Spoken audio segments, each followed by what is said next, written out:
Hello there, everyone, and we are here with the last chance qualifier for VCT APAC Game Changers. I'm Zach, and with me here is Matt, and we're gonna be bringing to you the first match in this upper bracket quarterfinal, which is going to be between BASISSIX and Madness Zen. Hmm. So, Matt, how are you feeling I'm today? feeling absolutely amazing to be here with you tonight, Zach. And this is LCQ. This is the last chance for our teams to get into the Game Changers APAC Series Elite happening later this year. And as mentioned, this is going to be the first matchup, Base 6 versus Madness Zen Esports. But let's take a quick rundown again of our calendar of Game Changers.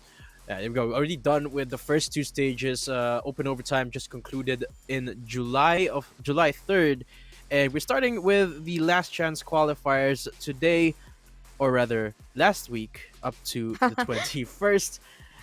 And we already got 8 teams qualified, right, for the Game Changers APAC Elite, Mm-hmm. and the teams that Six. fighting for the teams that are fighting today are going to be competing for the last 2 spots, and the competition can't get any tighter. Up here on the screen, you already see the 8 teams or the 6 teams that have qualified in the past 2 stages. We got Alter Ego Celeste, Ben Victress, SMG, Orangutan, Zol Meraki, and Enigma Galaxy. And of course, last chance qualifiers. This is where it all begins, right? All best of threes Mm-hmm. from here on out. And these girls, they're looking primed and ready for tonight.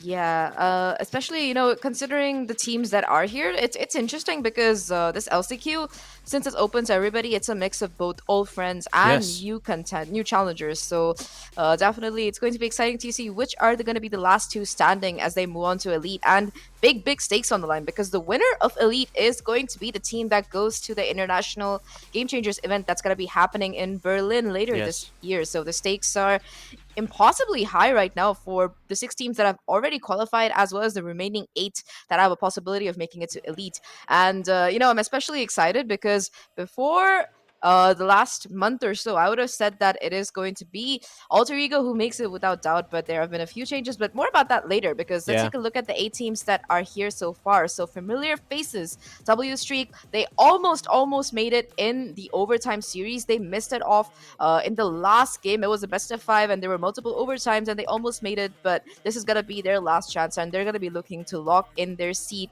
Another team, X10 Sapphire, I think will be casting their game later today. Mm-hmm. That's also a team that they made it to last year's elite. They have been doing great so far in the open qualifiers. It's just that during overtime they weren't really able to pull it together, and well, as a result of that, they're gonna be fighting in this last chance qualifier as well. Big Side, another team that's been around, but let's talk about new teams. BASISSIX, I think that they're a new team here. They're sure they have experienced players who have been around for a while, but they're a team that came together for this last chance qualifier Yeah. to try and make it through. So I'm pretty excited about it. Yeah, I like that you mentioned the fact that these are a mix between new teams and old teams. But if you take a closer look at the compositions or the names behind these teams, and one of those teams being Basis 6, as I mentioned, it's a team that's filled basically with Game Changers veterans. You got Angela Sendry, KitKat WC, formerly from Arresta, making forming a team specifically for this LCQ, right? So that's Hmm. what scares me here. The prospect of them creating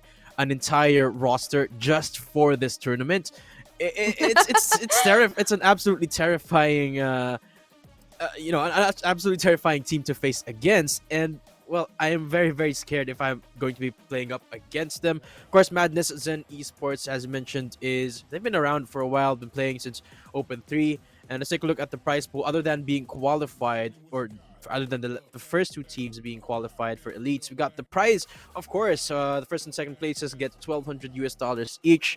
Third and fourth and fifth to eighth will get $200 less each succeeding. But all of our teams basically are winners already, right? All of them are going to be receiving a prize pool each, and basically what they're fighting for is their bigger prize, or really just the cake, which is getting into elite. Yeah, I don't think the teams here really would be happy if they placed third. Mm. They're just fighting for that qualification spot, and it's going to come down to the wire. I think, especially considering today's matchup. I was doing some analysis of the teams, both Basic Six and Madness Zen. So looking at Madness Zen, they're a team that are very good on some maps, but they're not very comfortable on others. Like for Mm. example, their kryptonite.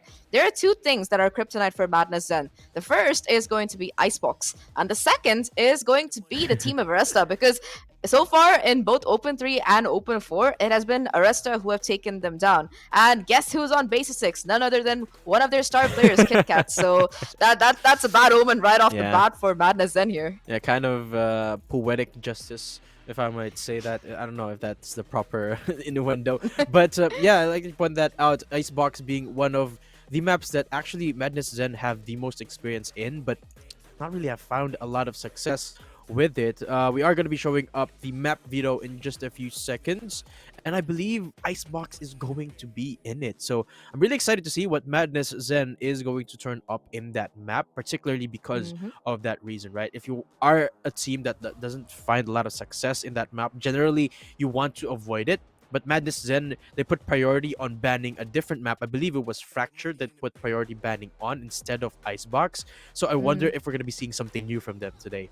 I mean, I can tell you exactly why, because Fracture is one of BASISSIX's strongest Mm. maps. They have a 100% win rate on it so far. I mean, they're a new team, but still, they have like a 100% win rate, and that's a map that you really don't want to go up against. Let's take a look at the players here from the side of BASISSIX before we talk more about these maps here. So, of course, like you mentioned, Angela and Sinderi, familiar faces. KitKat as well, incredible on that jet. She was like a really highlight player to watch out for when she was playing for Aresta. We have Pipi Felche as well, and Miguel. So a mix of old and new faces, and a team that's extremely strong, because I believe that they were undefeated in the group stage. They managed to just win all of their matches, and they clinched their spot in the playoffs in a very, very clean manner. Yeah. So yeah, definitely a team to watch out for. And despite you not knowing the name before of the team, I'd be willing to say they're gonna give us quite a show today, Matt. Yeah, and they've been performing so well here in LCQ, only dropping one game in the knockout stage against Kyodai X. So really, this team, the momentum is at an all-time high. Going up against Madness, well, Madness, they're a team that has been wanting to qualify for Elite for quite some time now. As we mentioned, they've been playing since Open 3, Open 4, unfortunately unable to make it out of the group stage. Now, though, they're hoping to make a comeback, and they're looking pretty good doing so. Taking a look at the players once more. Now, Madness is a team that are a mix between Malaysians, Filipinos, and Singaporeans. So having that, I guess, mix between players from different countries, it's kind of hard to find that rhythm, right? Because for one, you got on top of language restrictions, you got ping differentials, and you've got to know like intuitively how your co teammates or teammates are going to play. But teams like Madness Zen, they fit together like a glove. They've been performing really well, especially now in LCQ.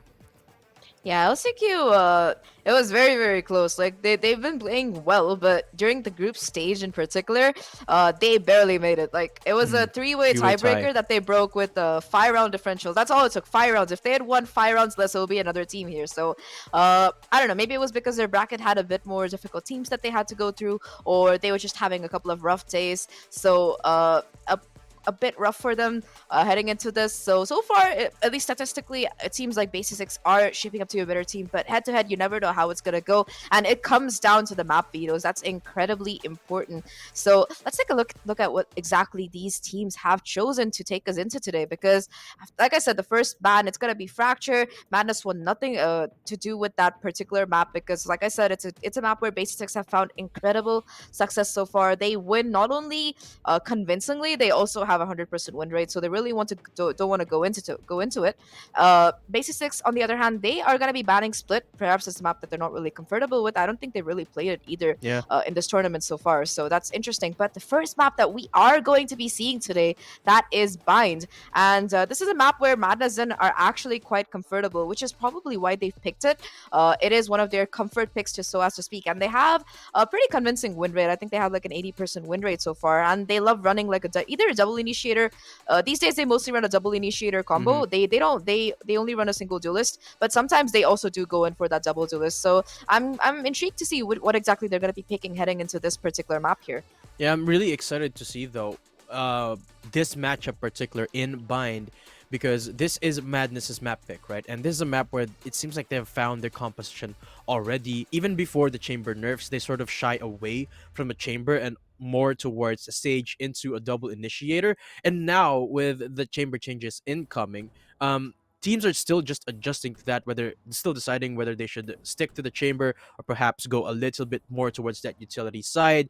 But of course, on top of the fade into the raise combo, it's been a standard for them not getting that chamber and going for a little bit of a safer route on the Mm. Sage, which means that they're going to be all the more comfortable going into this sort of new meta right now. In Icebox, it's a completely different matter because Madness, this, as you mentioned, is one of their not really best maps, right? It's one of the maps that they sort of not look comfortable with in the past, and that prospect excites me, right? Because I want to see what else they're going to bring us here in Icebox. It's a little bit experimental for them. The chamber argument, it's just not true here. They still play the chamber, but they haven't shown us what it's. Oh, they actually used to have played chamber even with the nerf, so I would be expecting that to come Mm. out still. But Um, it's a 50-50 between going for a raise and a jet here. Raise, of course, not the go-to, but it's slowly rising in the meta now, right? yeah, but I mean, like I said, looking at the way both of these teams play Icebox so far, they run the same comp. They just go Mm, for the standard, which is like a Jet, a Sage, a Viper, a Sova, and of course the Chambers. So, they're incredibly comfortable on it. The only difference is that BASISSIX have found a lot more success with this comp. Like even during yes. this LCQ, they've won all of their matches in an extremely dominating fashion: 13-2, 13-4, 13-6, and Madness. Well, they just don't have the same kind of style on Icebox. So they really need to win this first map. They need to take Bind because it seems unlikely that we're going to be seeing a 2-0 because Icebox is one of BASISSIX's strong maps. And I really like that they picked it. They've done their research Mm, into what exactly makes Madness and Tick here. But then we come to map number 3, which is going to be none other than Ascent. And if it goes to map number 3, this matchup could go either way, yeah, honestly, that's because true. Ascent is a map that that both teams are pretty comfortable on. BASISSIX as well as Madness Zen, they both have decent history in them. I think that Madness Zen just has a bit more experience playing the particular map, and they have a pretty decent win rate as well. So Mm. if it goes to map number 3, it's gonna be really close. But if BASISSIX can somehow steal Bind away from Madness Zen, we're looking at a possible 2-0 here, and you know. I'm excited to see that, especially considering that BASISSIX is one of the teams that run Yoru on Bind. So I want to see if we're going to be seeing a Yoru today. Yeah. I'm almost sure that we're going into map 3 here, Zach, because we've already laid out the foundations, right? Map 1 is, well, let's face it, Madness loves that map. Map 2, well, Basis 6 loves that map, right? In a sense, they both found decent success with it. So, just looking at the statistics, I feel like we're going to that point. But of course, I've been proven wrong before. Statistics have been proven wrong before. I mean, you and me, Zach, we're proving time and time again that when it comes down to it, stats, they're just numbers. It's all going to boil down into execution and how these teams are going to be able to adapt on the fly. I mean, of course, this is not necessarily the highest stakes of matches because we have still the lower bracket to look forward to. But of course, Mhm. whoever gets ahead earlier on has a massive advantage or already has a bigger probability of getting into Game Changers Elite. I can't wait to see what both teams are going to be starting off with composition wise in Bind 2. You mentioned that the Yoru being present. Fingers crossed. I hope it happens, but let's see. We'll have to wait and see. I guess I'm not sure. I'm not sure how Yoru fits right now.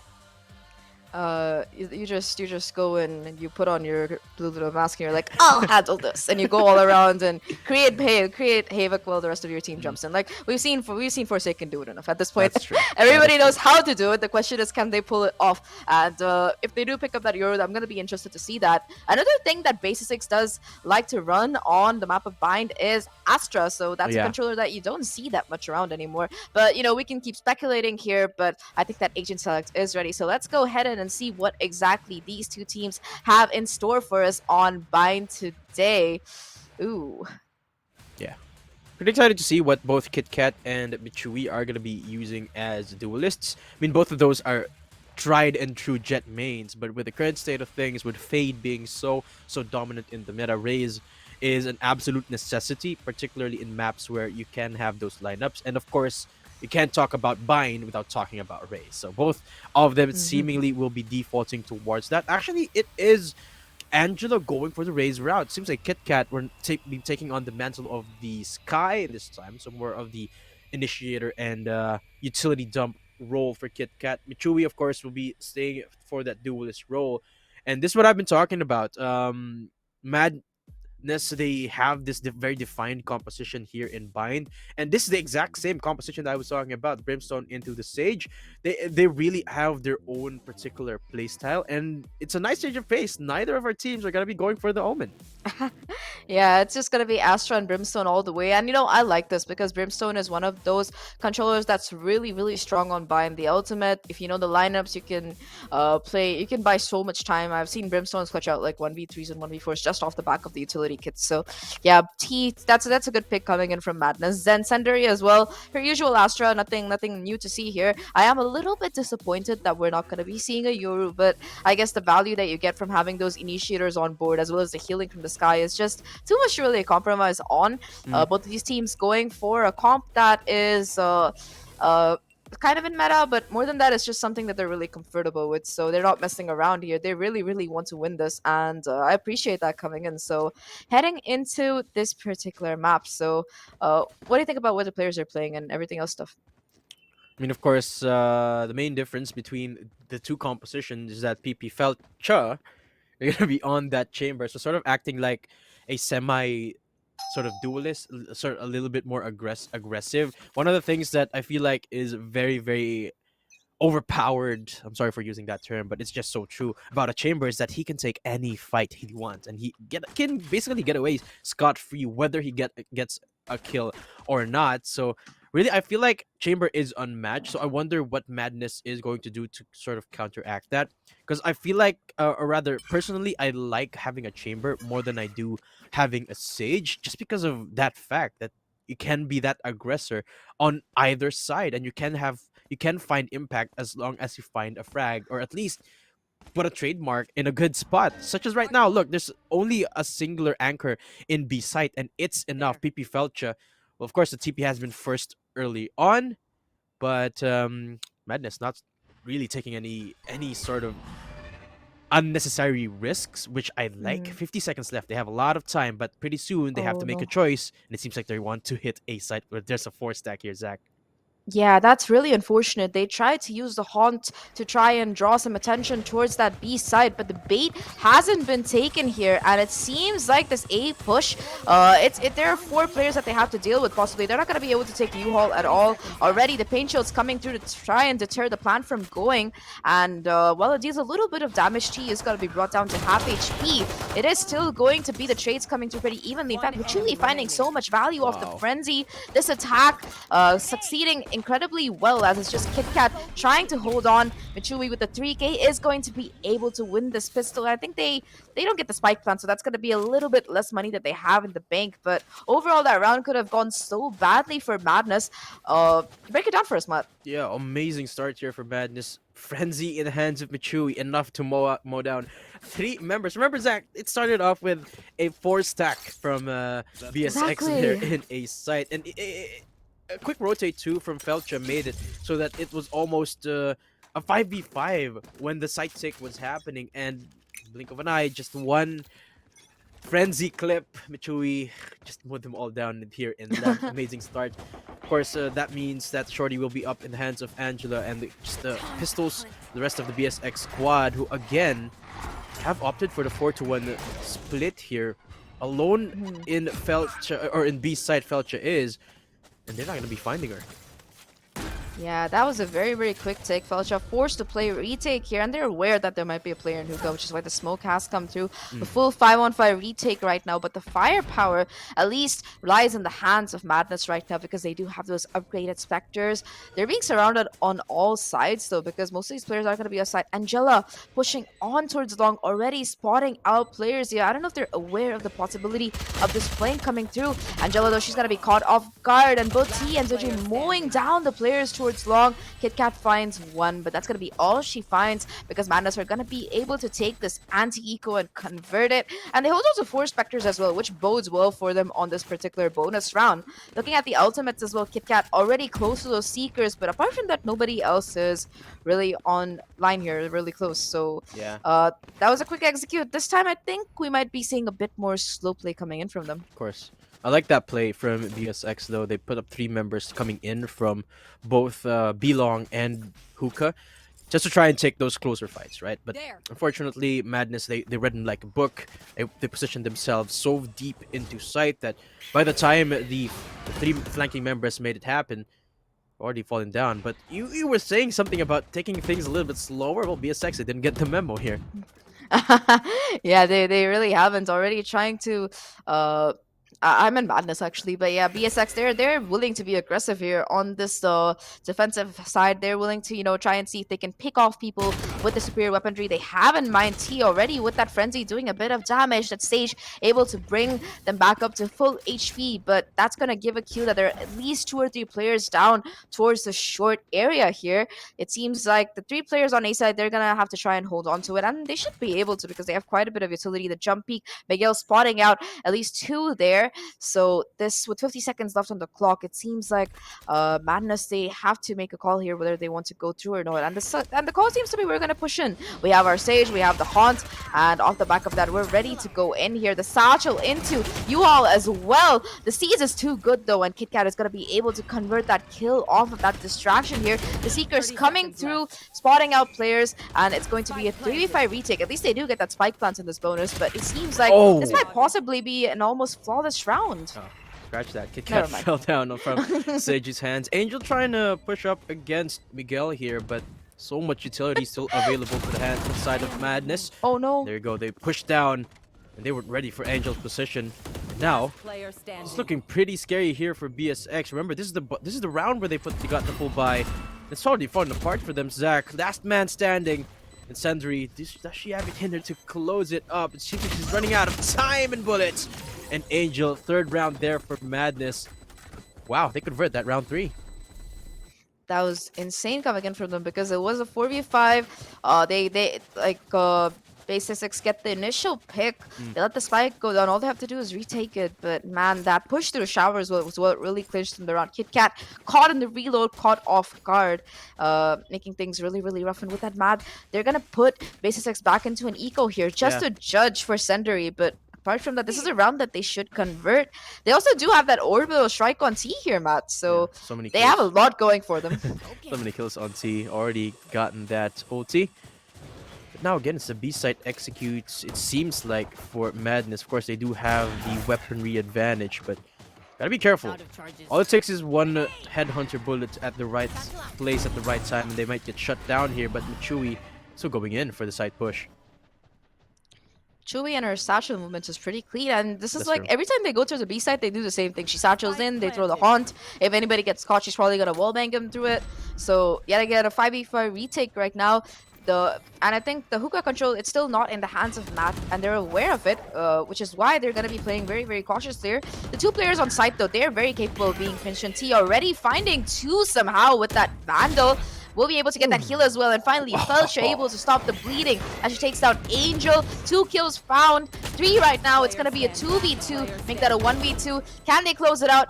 It's gonna be Michui who manages to clutch it out and get a 4th round for Matt, but that went way closer than it should have there. Yeah, I really love what Felcha and Sandri did there whilst that push was happening. They tried to peek outside of Hookah when the round started, but nobody went that route. Instead, the Michui executed down and belong. So what they do, they just played safe and waited for the teammates to rotate. And because of that hold, they got no clue. Madness did not have any clue that there were 3 people in Hookah, which is why they were caught off guard by it, making that round so close. The damage being done there. 4-0 still on the board. BSX really have to convert this round. It's a real pivotal one for them. Yeah, the advantage already in the hands of Madden. If they let it go any further, it's gonna be overwhelming right now for BASISSIX. They are very, very close to some holds. KitKat almost has those seekers. The Chorta Force will be available for the next round Mm, as well. But looking at the ultimates for the side of Madness, well, this is gonna be incredible. Even if the firepower is equally matched for both these teams, ultimate wise, Madness are just so far ahead right now. In fact, if they can get one Altor for their Sky, that's going to be the Seekers online as well. They have almost four out of almost three of these ults online here, so that's going to make things even more rough right now. So far, they're just playing it incredibly patiently.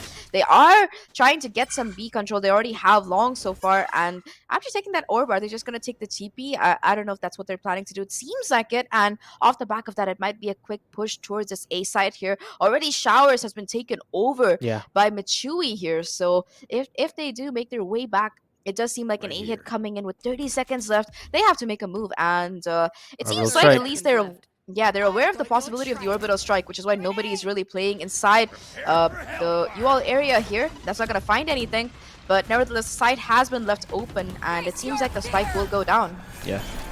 That now coming in and all of the utility being thrown, everything in the kitchen sink by Madness as they take control of site. Now BSX, key thing here, Zach, they don't lose a single member, which means a 5v5 retake here.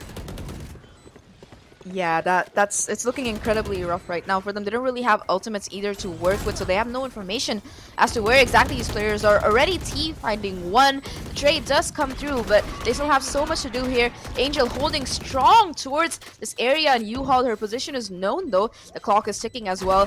The defuse has to start soon. Oh no. Yep.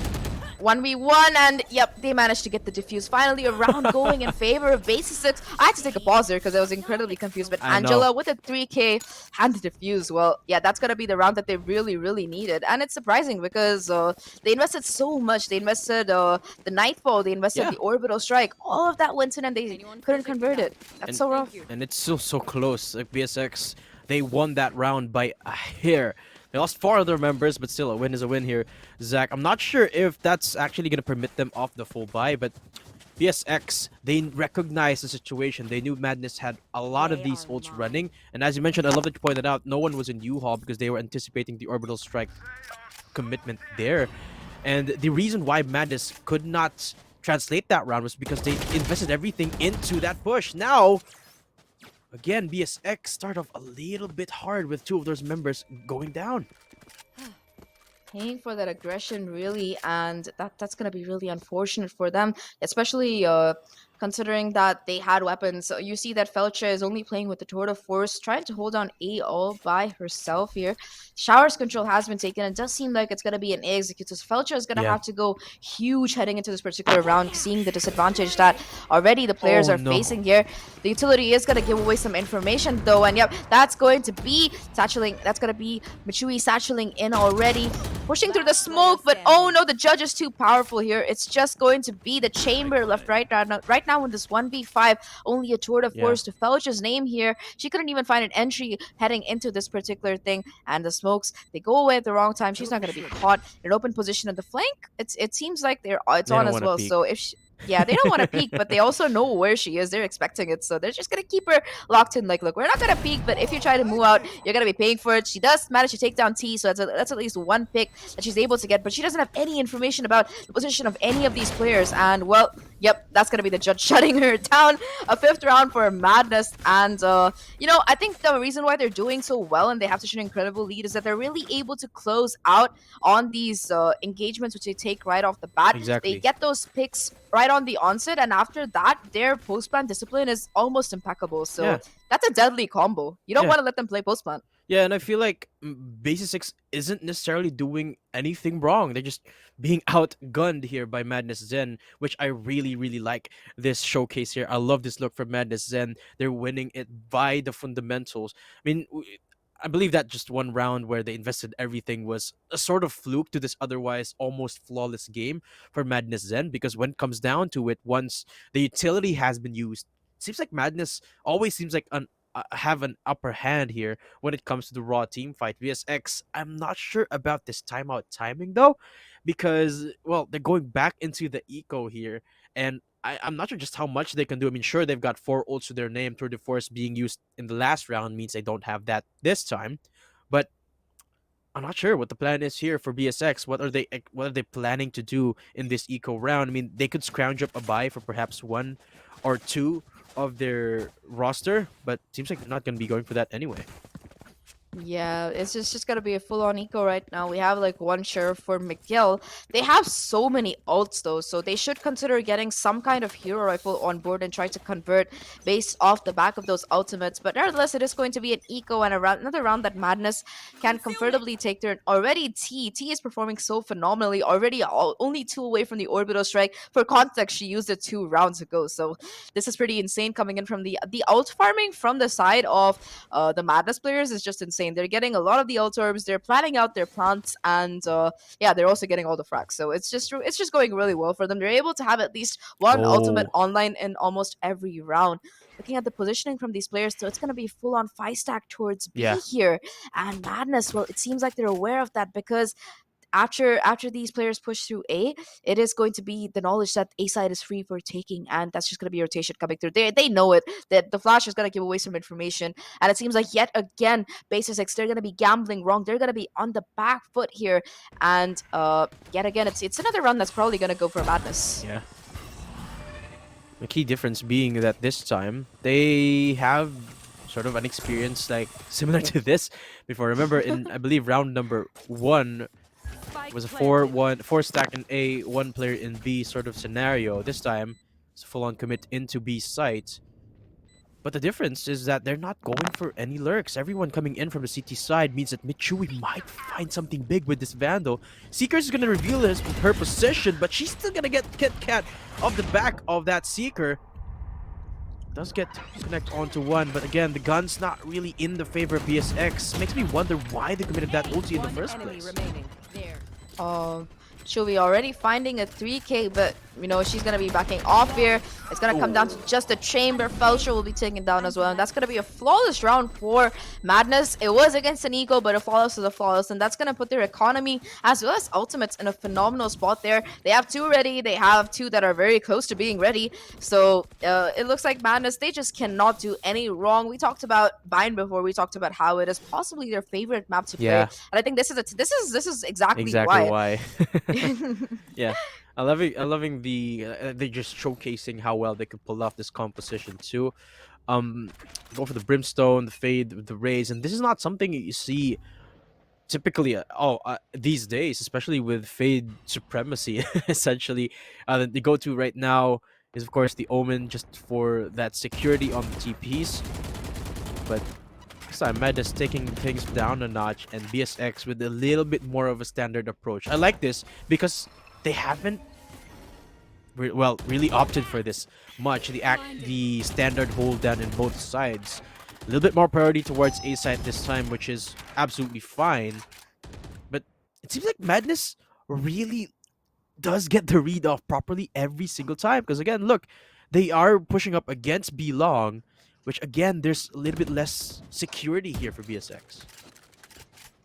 Yeah, definitely. They managed to get so much space for free on this map, whether it's long or shower. They just managed to walk up, and it's incredible that BASISSIX are really letting them have it. They tried once to go aggressive, but they've been failing so far. And yep, the execute is on already. Both Wow. showstoppers pop, but Michui, she's gonna be able to take down Angela. That's a showstopper diff right there. And yet again, the site has gone into the hands of Madness, and yet again, BASISSIX are gonna have to try and retake this. So far, they have not been finding much success Nightfall. here.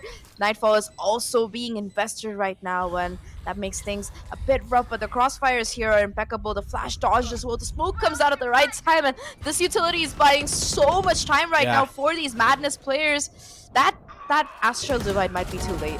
Yeah, absolutely. Amazing start there, but BSX are still pressing on 2v2 now as they picked up 3 of those members. The Cosmic Divide not really making it possible for them to hear this, so they might just stick this.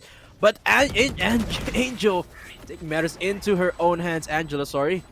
There you go. Madness again. 7th round into this game. Now, what really made it hard there for BSX to get into sight was that preemptive molly from T there. The moment Nightfall was pulled out, T already had that molly positioned in CT, so that when the decay was done from the Nightfall, well, BSX not able to get into sight, essentially nullifying the entirety of that ult because of a single molly. Just goes to show you how well Madness knows this comp and how comfortable they are playing it. Yeah, it's incredible. They have their executes like almost set in stone, but even when things go wrong, they're able to adapt on the fly, and that is a reason why they've been so successful Yeah. on this attack here. The aggression coming in, but with this lower buy, it's not gonna be finding much success as Michui is already able to take down the first player from the side of BASISSIX. That's the Astra down, so no more controller, no more smokes. That's gonna make the retake once the spike goes down. If it goes down, a bit more harder. They will be able to get that alt orb as well towards long. So the Nightfall is yet again active. That's incredible. I swore they only use they oh sorry, that was the opponent team. But nevertheless, the Nightfall is available right now for Madness, and Yeah. they have both the Nightfall and the Seekers. Both incredibly informative ults, and guess who almost has the ult again? T is just one away from that orbital strike. This is gonna be the third time they're using it in 8 rounds if they get it, so that's incredible. Felcha, watching this angle, will be spotted off though and forced off of it with that beautiful seize. Yet again, the B side is open for taking it. This time though, Madness, they're gonna be pushing up super aggressively here. They know they have the superior firepower, and they want to try and capitalize off it as much as possible. Already the spray finding one. Miguel managing to get the trade, but that's going to be all that they really find here. Just 2 players left right now, Angela and Kit Kat. Nothing but Sheriff and a Frenzy in hand. No ultimates either, not much utility. The flashes are available, but they're going to be stuck in this angle here. They have to force their way through this elbow before they can really get their way onto side. And now both of their positions are known. Angel's going to be able to swing off the back of that. She didn't even wait for the flash. She just goes and she's like, yep, I have a Vandal. That's how I tap heads. And that's going to be round number 8 for Madness, who look unstoppable right now. Like even the one round that BASISSIX won, that was barely a win. It could have gone either way. It came down to a 1v1, and right now it just seems if they cannot get the next 3 rounds onto their side, or at least 2 more rounds, it's gonna be really difficult for them, Matt. Yeah, and I absolutely loved how Madness played that post plant. They still challenged Elbow despite already getting the plant down and despite already having the gun advantage. I mean, typically you see teams do that when they have some sort of a man deficit or a firepower disadvantage just to try and even things out. But even though they already got that advantage, they still went in for the full-on challenge. This time though, Sundry gets discovered outside of Showers as she provides that distraction for Felcha to TP in. And this time, BSX starts off strong and beautifully, but can they actually maintain this lead? Because B-side already getting swarmed by members of MAD. Oh, they just left it open. That was a full-on stack towards A. All 5 players now rotating through the spawn. And the spike plant, well, that's going to go down for free here. They might have gotten the advantage, but player-wise, but they have to make this retake work here. 2 major ults available for Madness. They have both the Nightfall and the Orbital Strike. However, T is going to be playing on site here. An interesting choice considering the utility that she has to be able to solve. She's still in position of both the Molly as well as the ultimate. So it might be the wrong call for her to be playing on site, but they're not going to be clearing elbows. So this might be incredibly important here. T has to find this pick. She has to be able to pop that out, but she's going to go down before that happens. It's going to come down to a 2v1 here. And Angel this time not going to be able to find those kills. It is going to be BASISSIX getting the second round on the board, and that's going to be off the back of that beautiful play towards Showers, like you mentioned, Matt. Yeah. That aggression finally paying off here. Madness being punished, not being allowed to take space, and you know, it still came down to closer than it should have, but nevertheless, that's a great round for BASISSIX, and that's exactly what they need. They need to play a bit more confidently, find a bit more of those initial picks, and well, yeah, they can make those retakes happen. Yeah, absolutely. I feel like that's the one thing that's been lacking in this BSX defense so far is that they love... It seems like they default to playing a little bit more reservedly, and I really don't think that is the best option right now. BSX, I feel like if they just challenge these angles, become just a little bit more proactive in these angles, you're gonna find a lot of success with it. Felch, though, gonna get discovered by that dog, but hanging about with the tour de force, so might still find something with it.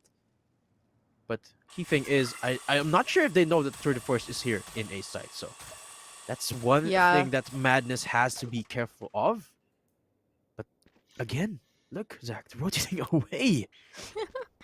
I don't know who the ideal is for Madness here, but they deserve a medal so far. They've been doing a great job, but this time around, they might have bitten off a little bit more than they can chew because it's still going to be three players towards this B side here, two tours long, and I don't think that Zeju has really cleared it out here. She has used one of the Prowlers, Yeah. but she doesn't know how many players are here, if there are still players towards this long area, so they're gonna have to be incredibly careful about it. The flash is gonna be coming through and giving away information that there's at least one player here so far, but a lot of utility being dumped towards this long, it's gonna be just taken down and not much space being found for it anyway. So it is going to be Angela going for the jump peak. We'll be getting information that there are players coming here, and yep, that's a beautiful combo coming in. Both the C's and the pain shells not finding much, Yeah. but causing so much delay here. Only 20 seconds left right now. We're looking at yet another rotation. A good call. The IGL has made the right call because the A side is open. The plant will be able to go through without much trouble here. Yeah. And the Tour de Force, well, it has to find value. Finally, Vulture peeking out at the right time, able to take down Spike. Angel.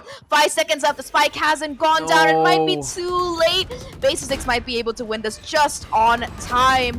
And that is exactly what happens. Oh my god.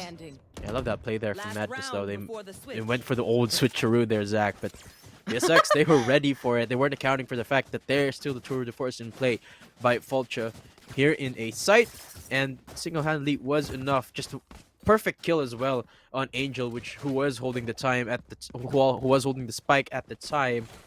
That really is all it took. Just one bullet on the Tour de Force, enough to pivot that round in their favor.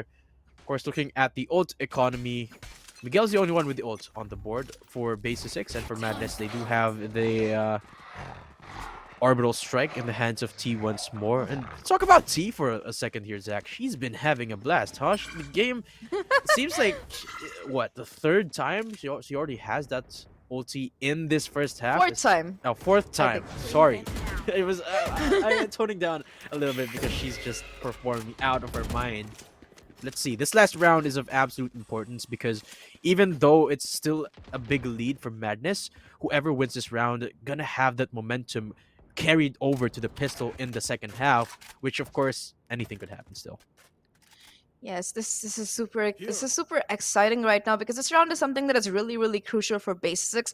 They do have the firepower and they have the Nightfall available. They're also just one away from that showstopper. So if Angela can get one of those kills, it's gonna be really pivotal. Yet again, the read is perfect. They know that the Orbital Strike is online and they're gonna be not playing in that U-Haul area. That is something that is going in their favor. However, the push from Showers is gonna be too good here, and unfortunately, Angela is gonna be caught with the wall out. Just two players left right now for the side of Madness here, and it seems like they're just going to be booking it towards this B side. They do have control of the spike and the site is open, so that is something in their favor, but they're going to have to play a bit aggressively once they get the spike down. A 2v3, they're going to have to be able to find these picks right off the bat. But look at Miguel. She has the Nightfall. She has almost her entire arsenal ready for this moment, ready for this retake. And it looks really difficult right now. Madness are in a bad position. Their positions are going to be found already. The Flash buying some time here, but Sisha is going to be caught off guard.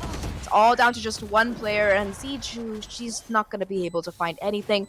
4-8 right now, and finally BASISSIX have found their footing. It's not a bad half. The question is, can they do as well as Madness on attack?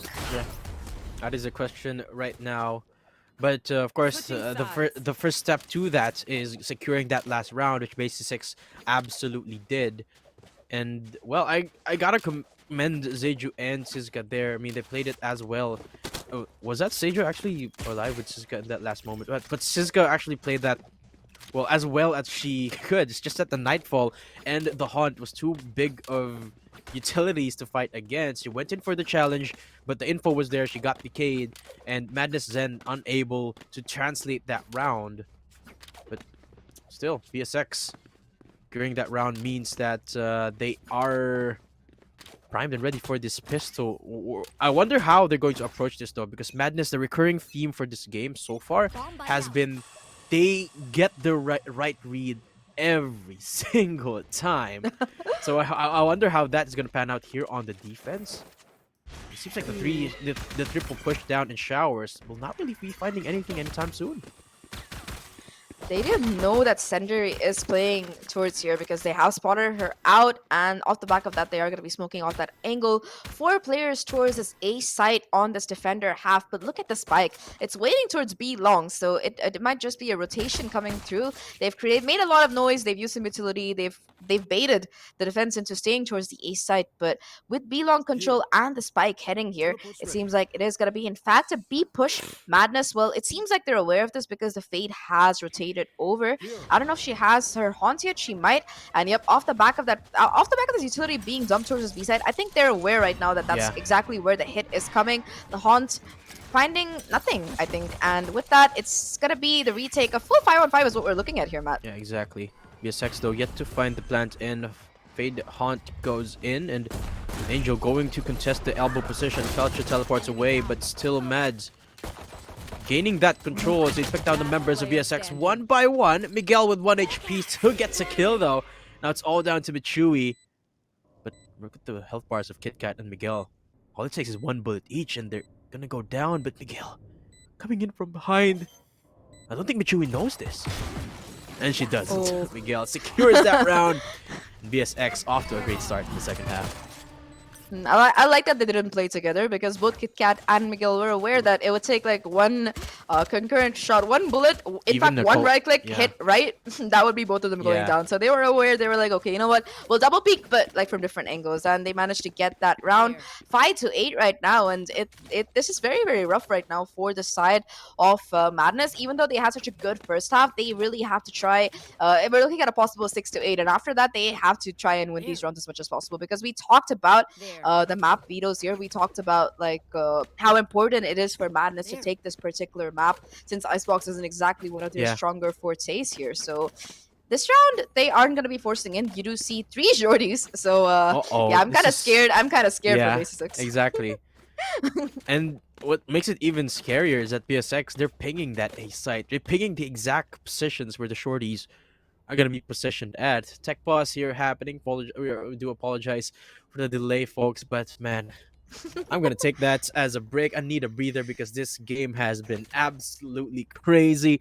Madness has been performing amazingly until now, where BSX sort of seemingly have found a second rhythm, but if Madness converts this round 2 into their round, especially with how they're positioned, this is gonna be an absolute heartbreaker here for BSX.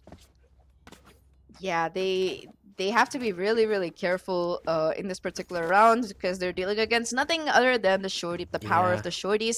I think that at least luckily for them, Madness seems like they're considering not buying shorties. You see a frenzy coming through. They're still debating what exactly to buy here, but either way, if there is gonna be a shorty crossfire, I for one would not want to walk into it. We've seen the kind of meat grinders those things can turn Yeah. into, and the potential for that in these anti-ecos is just too high. So they're gonna have to be really careful about it. They do have a fair share of utility. They have the Boombot, they have the Prowlers, they have the Trailblazers. So all of this is going to making sure that that isn't the case a bit easier. But nevertheless, looking at while we wait for things to get back to normal, looking at the kills right now, it's gonna be Michui who is leading the charge for Madness here. Of course, you expect that from your race players for them to be popping off. But Michui in particular, she is looking incredibly dangerous. And it's not just I think we've seen her use like a wide variety of guns. We've seen her with the Judge, we've seen her with the Vandal, we've seen her with the Frenzy. Everything that you give her, she just seems to be able to go kill with it, and that is working out really well for Madness. She was so pivotal during these attack rounds. Yeah. Meanwhile, for BSX, KitKat has been amazing. Not just with the utility usage, but also with the frags, leading the charge in terms of frags for BSX. But look at how methodic BSX are approaching this B site or A site push. They're gonna recover a couple of those members, but the shorty have yet to make that noise. There goes one Prowler, there goes the Boombot in response, but Siska finds one against Sendry, but they don't know that there's still a couple of shorties in the works here. KitKat secures that kill against Siska, leaving Angel all alone in a 1v3. Spike has gone down as well. Angel has nothing but a frenzy to her name, so that's gonna make things a little bit rough right now. She has to be able to convert these kills, and at this distance, it's gonna be incredibly difficult. She's gonna be spotted out on top of everything else, so now they know exactly where she is, as you say in Cypher's words here. Now it's just going to come down to whether she can do any kind of economic damage, but no, TP Belcher is saying, not happening. This is our anti-eco. We're going to be converting it. And with that, base six, they're going to be standing strong at 6 to 8, holding on to 3 of those Spectres as well. So that's pretty good for them heading into this bonus. Madness managed to win this bonus round last time around, which is what gave them an overwhelming lead. And if base six managed to pull off the same, we're looking at an equalizer here. Yeah, and I love how BASISSIX approached that round too. They didn't really have any info that there's gonna be a lot of shorties in a site, but they used the utility correctly. Used the paint shells and avoided lamps. That was the most important part for them. None of their members contested lamps until the plant was through, and even then they were so careful in doing so, using Kit Kat's utility to get into that area, and worked out beautifully for them. Now BSX, 3 Spectres in their hands.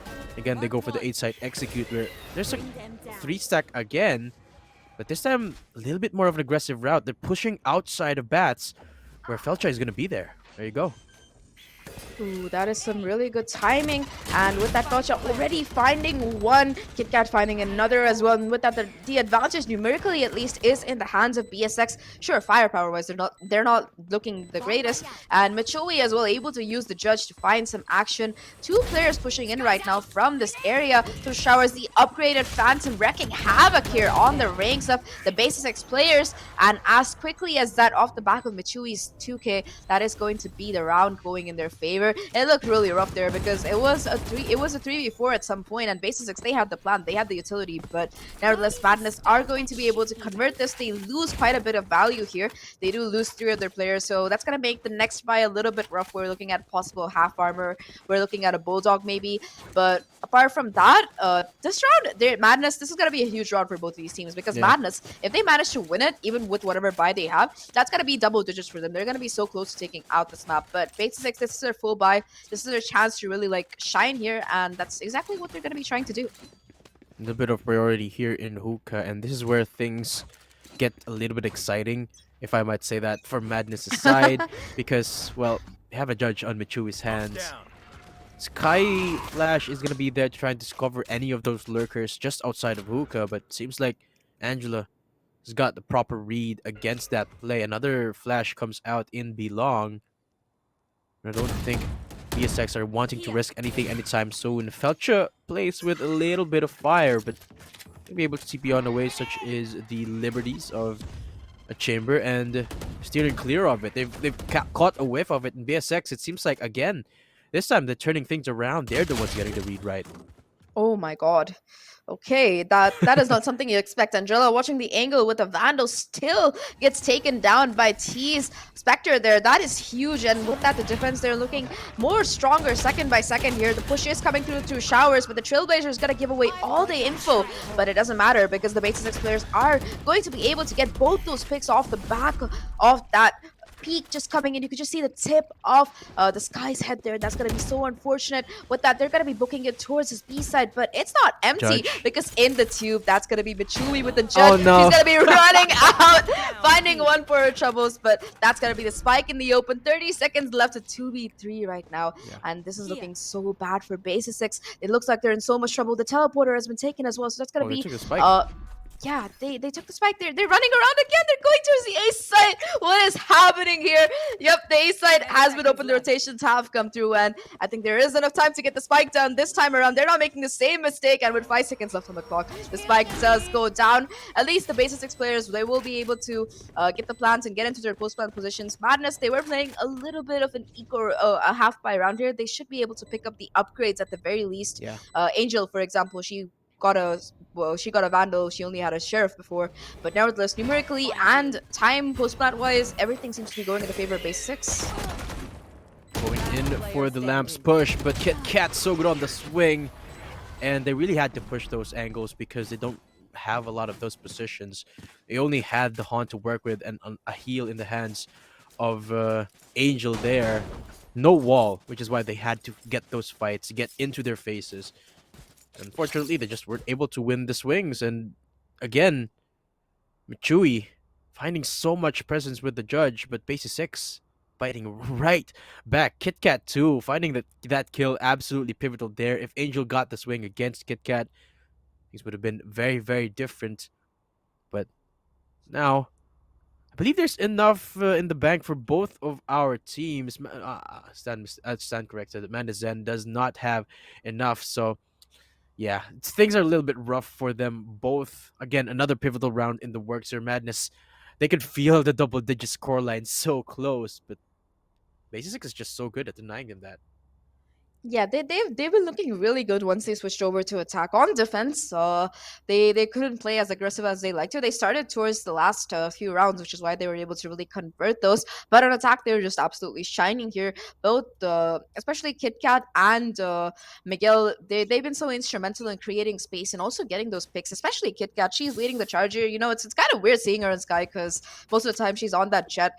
But yeah, she's phenomenal. No matter what agent you put her on, and yet again she's proving exactly why Arista was able to crush Madness's hopes and dreams for so long because Gekka was a part of that as well. This time around, Madness, they don't have the economy. They are going to beat an eco, but they have quite a few outs. They almost do have that orbital strike. They have that showstopper. They almost have that nightfall. They have two outs already, and they're very close to two more. So even if they don't really have the firepower, they might at least be able to try and retake off the back of these ultimates here. In fact, that showstopper, if it can find one or two, that's going to be incredible right now. The wall doing so much to deny the push coming in, buying at least 20 seconds right now for the side of the Madness players. But I think they're aware that the B site is exactly where the hit is coming through. The Haunt not revealing anybody on site because Yeah. there is nobody on site. And it seems like they're going to be falling back though. Oh no. Yeah, at this point, I'm not sure if Madness knows where BSX are actually heading off to because if you look at the board, throwing a lot of that utility to try and figure out where BSX are at. And all this time, they've been here at long. Nightfall going to be committed, signaling the start of the push here. Hawk and the Prowler goes out. That's going to take just one member. That's Angel. That's going to give the side for BSX, but are they actually going to commit to it? They're not going for the plant yet, which paves the way for Angela to assert a little bit more dominance in this site. And they go for the switcheroo. Again, they rotate away, and they keep Madness guessing. But the rotation from Madness has come through as well. Already 3 players here. Even if the spike does go down, it's going to be incredibly difficult. Michui popping that showstopper. That is huge here. Doing quite a bit of damage, but not really able to find any of the kills. And Miguel and Angela, they're going to be able to both find picks off the back of that. And it's going to be a very, very quick round. BASISSIX get 8 on the board here. Just 1 away from being able to equalize these scores. And that was a really confusing round, but a really good round coming in from them because they saw the Seekers coming in. They heard the teleport on that B side, and they were like, look, we already know there are 2 players on site. We heard 2 more coming through the TP. Let's just go to A because we know it's probably going to be empty. And they were right. If I think Madness had weapons in that particular round, it would have been a bit more dangerous, but because they only had sheriffs, they couldn't really put much of a stop to the push coming in. Yeah. But this round, Matt, the stakes are so high now. Absolutely. And they were trying to bait out the couple of ults that Madness had too, which is why the rotation. But BSX, again, pulled out all the stops in that round. And while there are a couple of big ults in the Madness side, they do have a couple of their own as well, the Showstopper being one of them, Tour de Force being the other. So Madness getting very, very careful where they tread. They have no clue where Felcha is with that Tour de Force.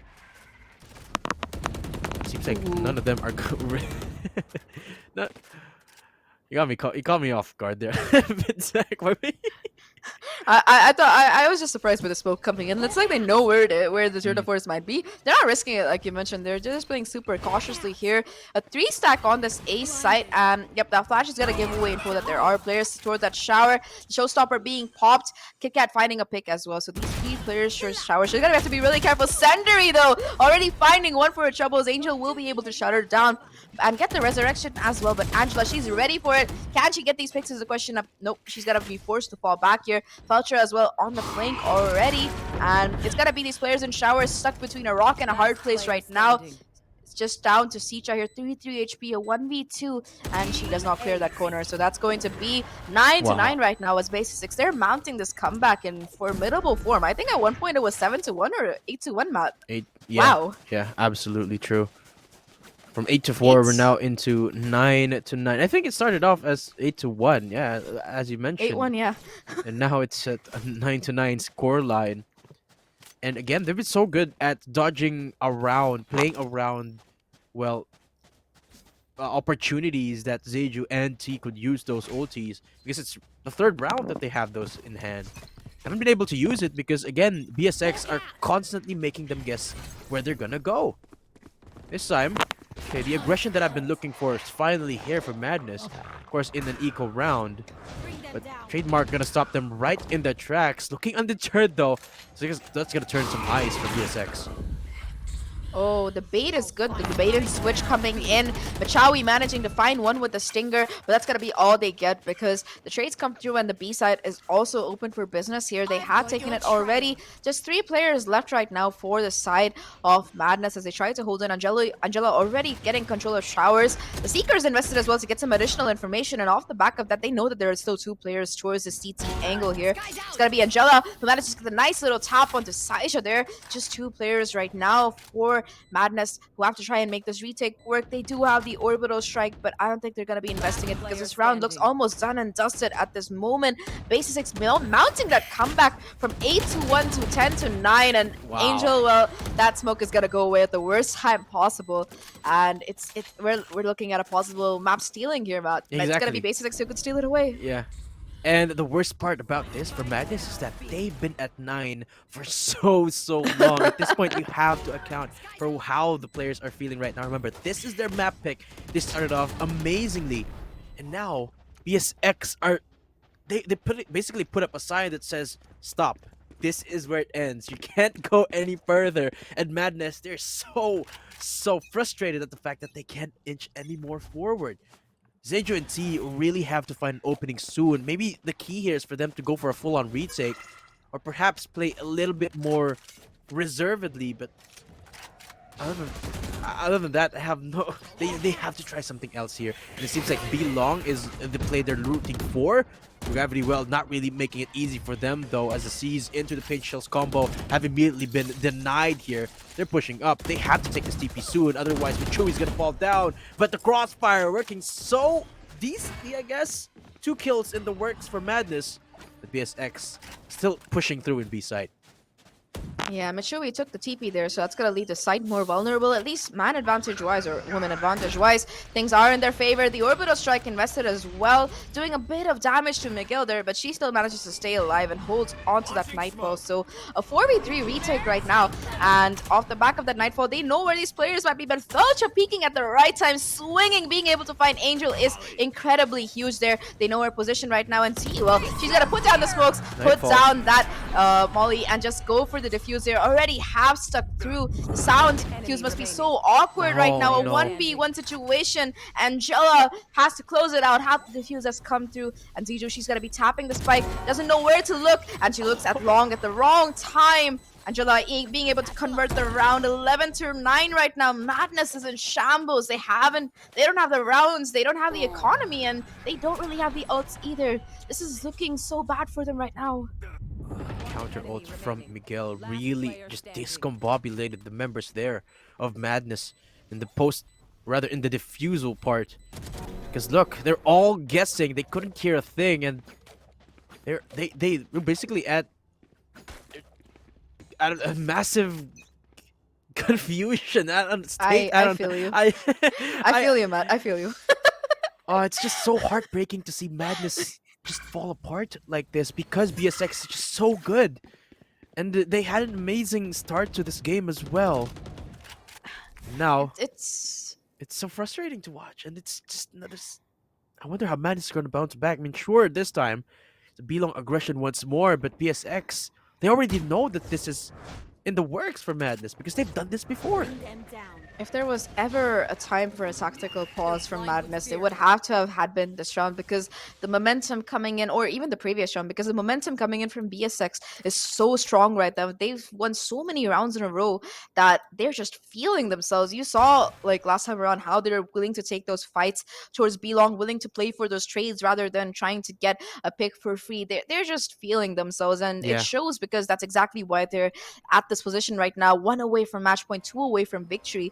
and stealing this particular pick away. 3 players on this A side, and yep, the flash is going to be good here. They're going to be clearing that corner. Angel, though, will be able to find one for her troubles, but that's going to be all that she's able to get. The trademark being broken as well is going to be giving away information that there is a flank coming through. With 20 seconds left on the clock, the spike plant has to come through soon. T able to get that kill and pick up that vandal. The spike plant, though, is good, but the arc, the push coming through. Michui getting one, but it's not enough because Sender is somehow able to convert it, get that flick online. A 2v2 right now, and this is a round that Madness they have to win. They're feeling the pressure. Saicha popping off, getting Sender. It's all down to just one player right now. Miguel has to go huge to be able to clutch it out. The Trailblazer not really going to be able to find her position, but it's going to be giving hers away. But the whiff, Miguel is not able to connect the shot here. The push is coming through. T connecting the headshot, and finally Madness finding a round that they absolutely had to win, and they make it work. That lurk from Michui was exactly what was going to clutch them. That so good from them. Yeah. Finally. An amazing smoke play as well from T. Really made sure that BSX could not come back from that round. Played around the smoke so well. And off the stingers too, it was amazing damage here. This is the moment that I'm talking about. And Felcher falling down there means that BSX kept on their toes in that round essentially. So now things are a little bit different now, Zach. Guns in the works for Mads, but not for everyone. See, Zeju, neither of them have the... Oh, they will be able to pick up the weaponry. None of them have ults apart from Michui, who again, setting up for another cheeky play in B-Long. Yeah, at this point, I think they might expect her. They know this crossfire that these 2 players like to hold towards long, so they're willing to use the utility to try and clear it out. Yep, already the Prowler is going to be spotting out Michui's position.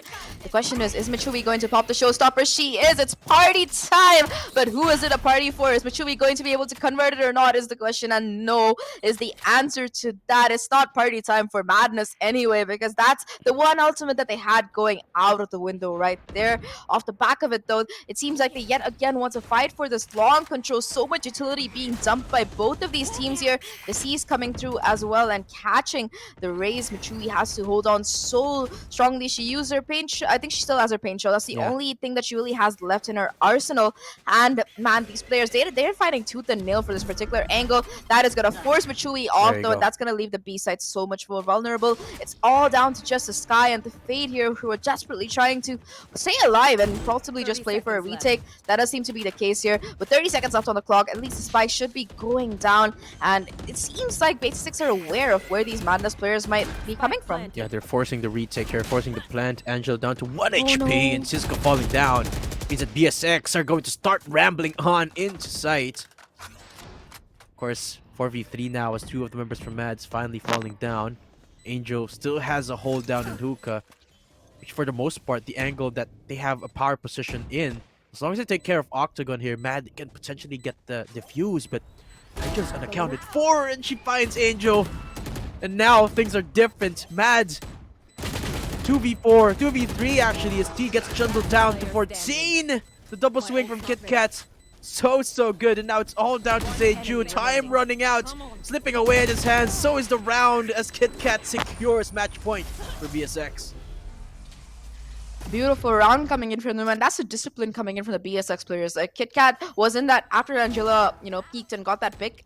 Both Angela and KitKat were playing with such discipline here. Look at KitKat. She's not even looking. She's like, yeah, until Angela dies, I'm not going to be looking at this particular thing. She finally peaks, but by that, they managed to run down the clock so much that Madness were not able to do anything about it at all, and it's looking so rough right now. They barely have a bite. It's going to be Michui on the Judge as well as T on a Spectre. Nothing else much to their name. And the ultimate for the side of BSX. Look at that. They have both the Showstopper and the Seekers here. They should be able to push their way into sight off the back of both of those ultimates. It's gonna be huge right now, and it's looking so rough for Madness. Again, the default's coming through from the side of BASISSIX. They're gonna be waiting patiently. They know that when you're in a desperate situation, people tend to make mistakes. But the Seekers coming through, that's gonna give away information that there are 3 players towards this A side. So they're just gonna be going over to B. The push towards long comes through, but it's not gonna be enough. 3 players from Madness are down. Their hopes and dreams ending. It's all down to just the Fade here. So much to do. 1v5 to clutch out. The Nightfall is invested, but so is the Showstopper, and it's going to be incredibly rough. Round 1, can she find more? Is the question here? No is the answer, as Felcher is going to shut things down. 13-10, BASISSIX still Mad's map pick away. Wow. I have no words for that game, Zach, but it was wow. You could absolutely see there that Madness sort of fell short of that defense because they were kind of crumbling. There were signs that they were crumbling under the pressure because BASISSIX were just completely just tumbling down at them. And part of it was part of those signs was, of course, the consistent push down and be long. I mean, at a certain point, you have to start questioning when it doesn't work. Do we still go for this? But it seems like Michui and they were really just convinced that that is the way for them to come back into this game. Up until the last moment, that is what they opted for, and by then BASISSIX have already known that that's exactly what they're gonna do. It was a 3-man firing squad just outside of Belong, lying in wait to greet them with open arms, and that's where it started to fall apart in that last round there. Yeah, you really have to give kudos to BASISSIX though. Like the mental that you need when you're 8-1, you really have to be determined to try and make the comeback, and that's exactly what they did. 8-1 to 13-10. That's the kind of comeback. Let's take a look at the scoreboard to see what exactly was the driving force, heading into this. It's gonna be Michui, who is the MVP for Madness. We saw her in that first half absolutely popping off. But KitKat, one of the most consistent players Oh throughout yeah, this entire map for BASISSIX.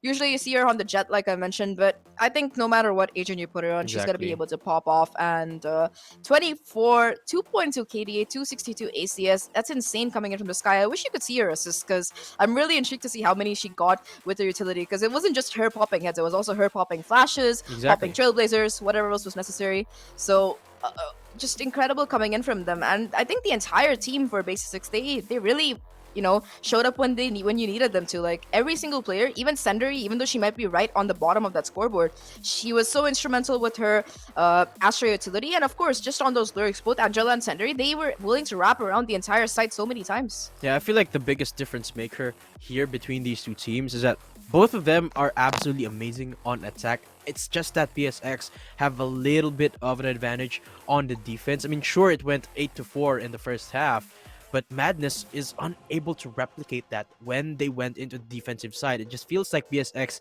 came a little bit more prepared on that defense here in Bind, which ultimately got them this way. I mean, sure, they started off a little bit behind for rounds, but the bigger story is they came back and they made it look easy here. BSX, I'm really excited to see what they're gonna show us in Icebox, which is, well, their map pick here, Zach. Madness have a lot of work ahead of them if they want to get back into the series.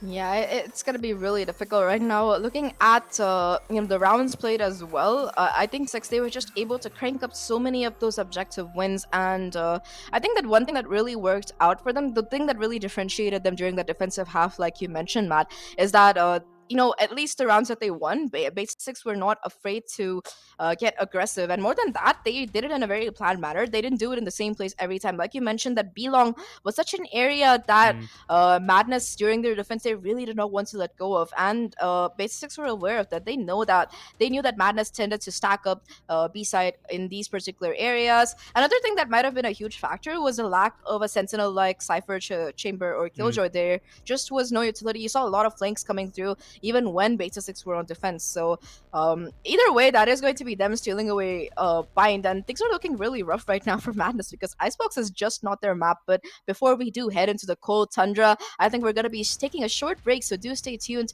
We'll be right back.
Hey guys, welcome back to the VCT Game Changers APAC LCQ. Datum here casting with Zach for our first series of the day. And what a game one that was. Zach, an absolute comeback from BASISSIX if there ever was one. And the next map, of course, is their pick as well. We're going into Icebox. And, well, what changes do you think Madness are going to do going to this map here, Zach? I mean, firstly, they're gonna have to win it. That's gonna be the main thing on board Yeah, because it's map number two. For them to be able to push it over to map number three, which is Ascent, they're gonna have to take Icebox. And at least statistically, the odds are not in their favor right now. Matt Icebox is a map that they're not really very comfortable on, as history tells. And I think they've won Icebox once, even during this particular qualifier. They managed to win it once, but apart from that, they've just had a loss streak on this map that goes back all the way to Open Force. So it's a map that they usually tend to ban the second time around, but it seems like BASISSIX, they're aware of that, and that's exactly going to be why they're picking it. Not just because Madness is like not very comfortable on it, but also because they're super comfortable on it. They've beaten every single team in this group stage. They've beaten them in a very dominating fashion. It's kind of funny because both of these teams, they run the same agent comp on this particular map.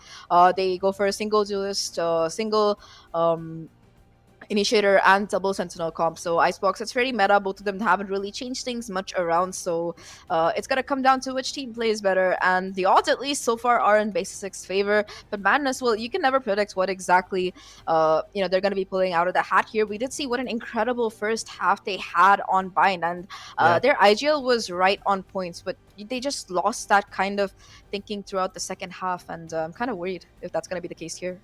Exactly. I feel like one of the biggest things that is under sort of the undertones in bigger maps like Icebox is the prowess that you can showcase when you're on the attacking side. That's where your experience really shines through. And in that regard, I feel like Madness, despite not having as much success statistically, at least in Icebox, I feel like they have that figured down to the wire because they've been around for a while and they have been a team for together far longer than BASISSIX have, and that could be key here going into Icebox. Of course, being in a mirror matchup is going to showcase that even further. And we saw how good Madness were on the attacking side in the last map, so I can't see how they can't replicate that into Icebox. The question is, how are they going to pull through on the defense? I mean, of course, that's where their composition is a little bit more geared towards anyway. As I mentioned, they have double duelist, Sage, and Chamber is standard for both of these teams. I wonder though if both of them or either of them are going to shift away from the chamber because of the recent chamber nerfs. It's a pretty big nerf. They increased the bullet cost by 50%, which is absolutely massive. But it's pretty interesting how almost everyone still loves playing the chamber. I mean, when you have a free operator for your ultimate, it's still a phenomenal agent, even with the nerfs coming through. But I'm not sure if we're gonna be on.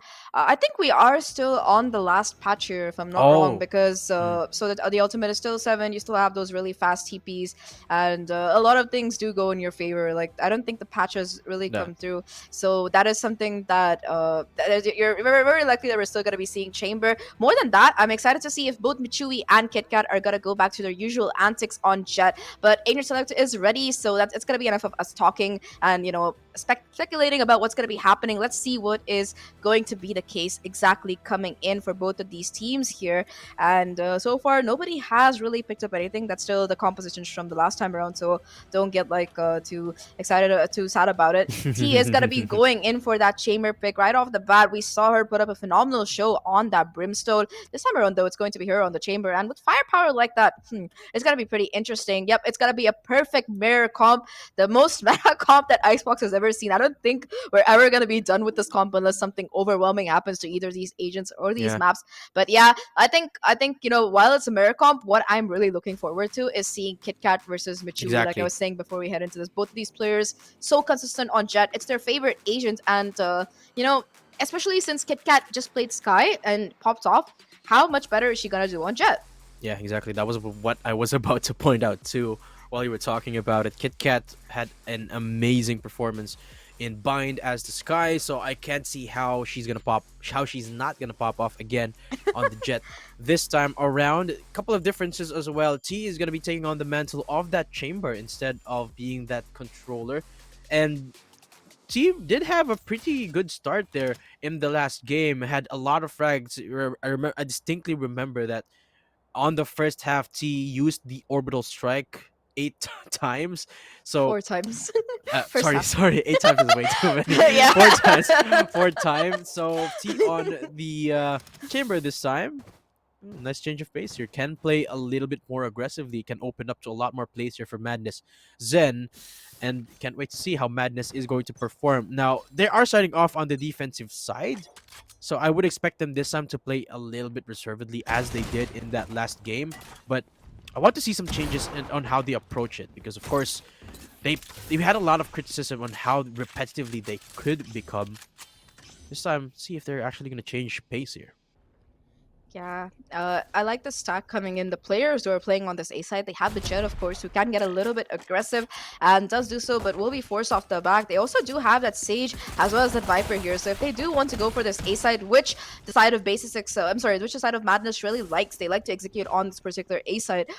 They are gonna be stopped right off the bat because they are not. There's both the Viper and the Sage here. It's really gonna be really hard for you to get into that. More though, T has managed to push off Angela off this angle, but she's gonna be caught off guard, and that's going to be Angela getting the first pick, going towards BASISSIX here, and the rotation has come through as well. It is going to be a B hit most likely, and this is very bad right now for Mad because they do not have that wall. They already invested it, I think, towards this A side here. All they really have to push forward is a Sova recon. They will at least be able to get the spike down, I believe, because there's nobody on site, but they're looking at a full 5-on-5, a full 5-on-4 retake. You're already at a bit of a disadvantage, and if they can play post plant, if both Citra as well as Angel can play around with those shock darts and of course those snake bites, it's gonna be going in their favor. But if they're gonna be taking on those fights, well, it's not good for them. Yeah, Angela didn't really have to play that aggressively, but now she's pushing up. Found Siska's head already. Decapitating that Sova. Stage for the trade. Felcha finds another, but it's a defuse being stuck here by Sendry, and everyone's got to push up. Seju and Michui have to press the issue, but the smoke not really letting them. And that's the first round. BSX, they take it out by brute force. Yeah, well, at least Ziju was able to find all those picks at the end, getting already halfway there for that Sage resurrection. But unfortunately, she's gonna have a bit less money in the bank than everybody else because of the fact that, well, she did not die. So that's a bit unfortunate. She will be able to compensate for it at least by getting a few of those kills online, but yeah, that's going to be the first round going in favor of BSX, and that was off the back of Angela. She had perfect timing. She was able to get 2 kills right off the bat, and that is huge right now. With that, they're going to be getting that full buy-in. They have Angela on the Marshall this time. Again, holding down on this...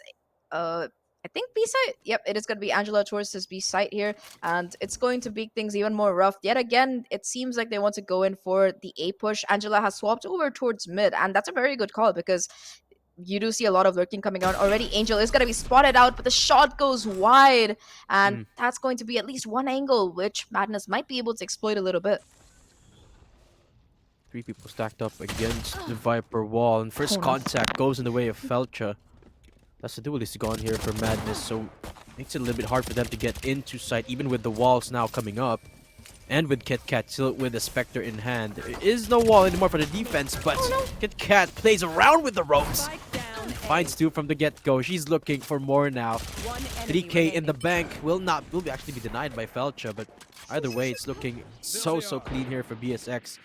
Last woman standing, C, will still get shut down by KitKat, so that's flawless done and dusted by BSX, but of course, kind of telegraphed for that to happen in this game, or rather in this round. Now, I wonder how BSX are going to approach this. They had some very creative routes to become the aggressor on the defense last time in Bind.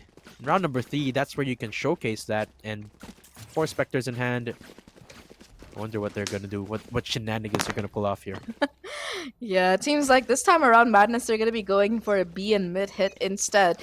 And both of these, both the Viper and the Chamber for the side of the defense are going to be going a bit aggressive. So that might go in their favor. Angela being spotted out already will be forced to rendezvous away here. And Michui, she's not letting up here. She's going to be pushing the matter further. T already finding KitKat, that first pick coming in on that lurk. But look at the spike. It's on its way towards this A side here. Just a Sage right now trying to keep They keep the A side safe as possible here. Will be doing a bit of damage before being forced to fall back. And yep, I think they're aware that it's gonna be an execute. She hears 3 guns spraying at her, so she's gonna probably be calling in for the backup from the form of the Soa. But there's so much control right now from these mad players. Both A and B have been advanced on so far. Michui finding the second pick right now for the side of Madness. And well, yep, with the control that they've already established on B, the spike is going to be heading over there as well. So Madness, they should be able to convert this bonus round unless, of course, something miraculous happens with Michui. She's going to be denying any of that. Yeah. Felcha and Miguel slowly making their way down into B site. Spike is yet to go down though. There you go. Plant now coming in from Angel. Miguel playing this one up close and personal, but not really a lot of options when you have the Spectre in hand and a couple of members unaccounted for. Michui actually so deep down into the defender side spawn. And she finds Miguel. Now, she's looking for Felcha. So close, so there can still be one, but Michui's done with the 4K. Ball is done. Second in a row, this time for the other side of the board here. Madness on the board. And almost flawless round. Wow, Michui going particularly huge there. It was a flawless, I believe. I believe it was. Yeah, it was, you're right. Yeah. A flawless round, So and clean. Michui with the 4K. That was insane. It was. Yes, but this time around, this is a round which BASISSIX, they have their full buy.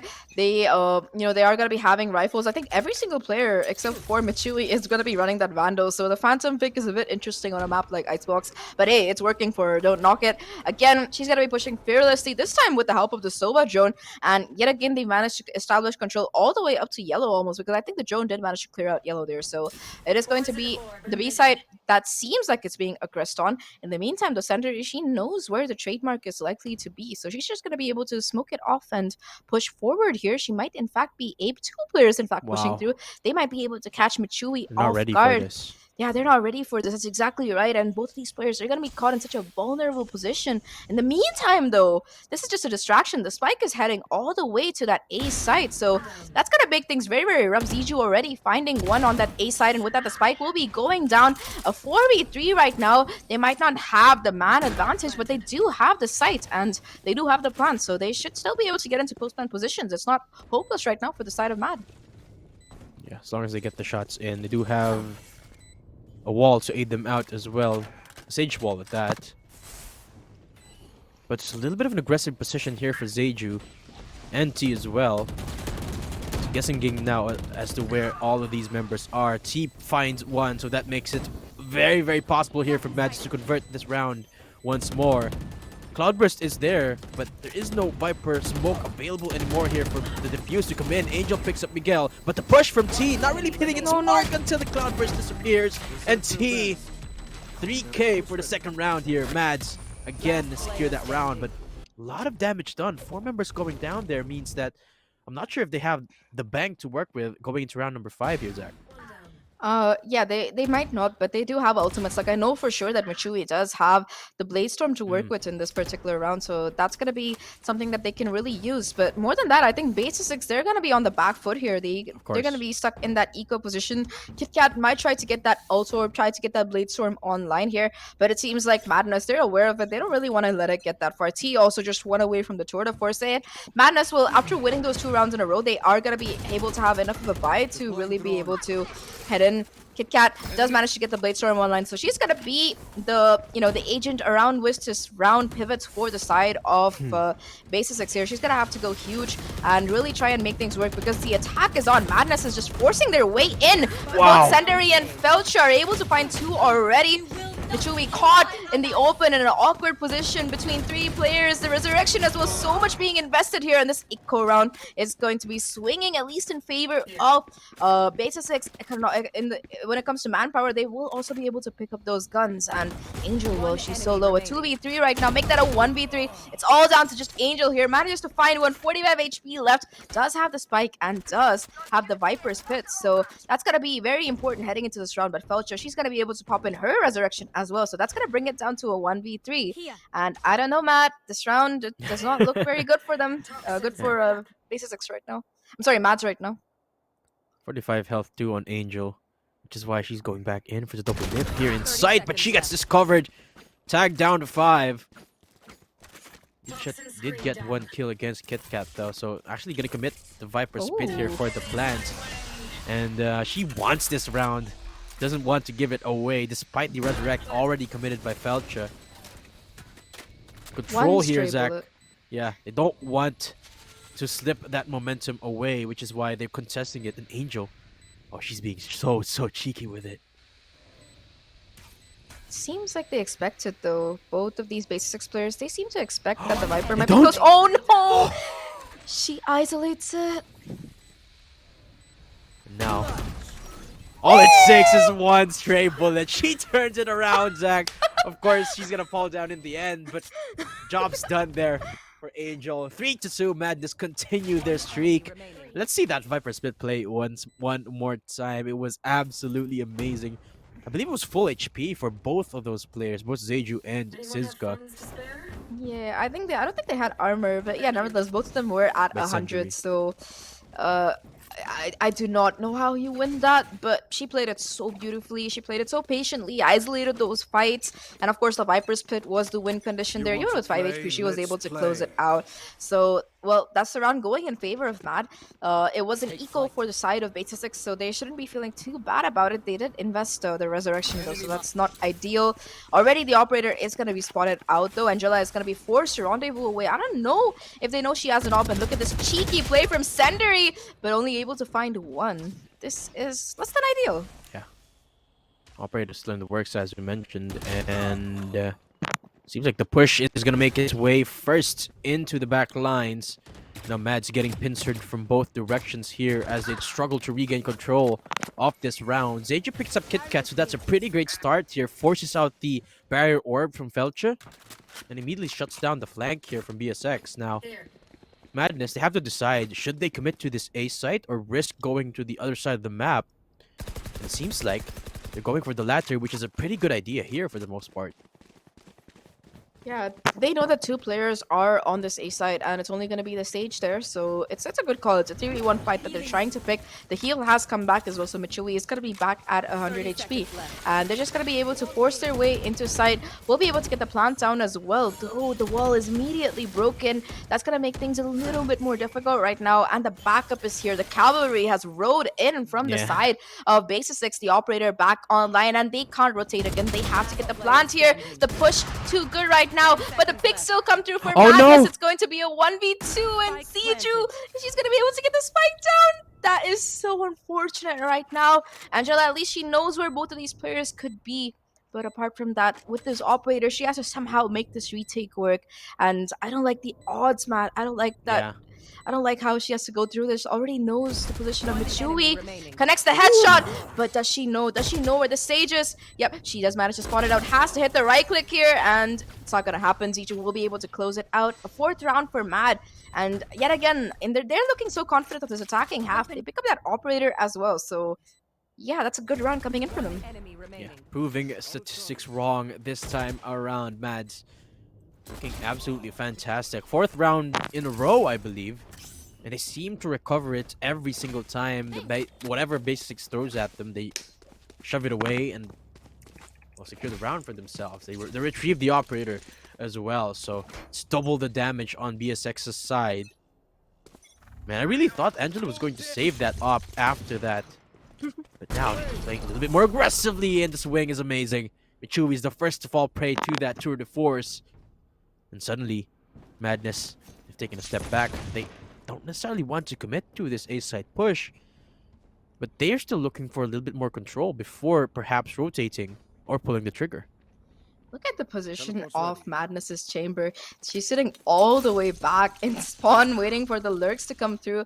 And it might be the first pick that, in fact, goes into the tip of the skull. T is going to spot it, and Angela goes down. That's the tour de force offline here, and that is a pivotal pick right now because that opens up the A side yet again, at least in their eyes. They knew that the chamber was here, but they don't know how many other folks are playing here, and it's good. The answer to that is going to be 2, or both the Sage and the Viper are here. That recon boat should be able to give away information, but Senderi is not going to be Oh. spotted out. That's a very interesting angle that she's playing, and with the Bucky, she's going to have to go huge already, finding one and trying to fall off the angle. She has a Viper Spit as well if she wants to invest it. Seems like she's not going to be doing that, but nevertheless, 3 players on this A side right now. I would Yeah. not advise pushing into this. Great setup there for Sendri, nullifying that recon Oh, bolt, no. but still they don't check him, check her. And now she finally goes down, but by then the damage has already been done. Miguel's the last one standing.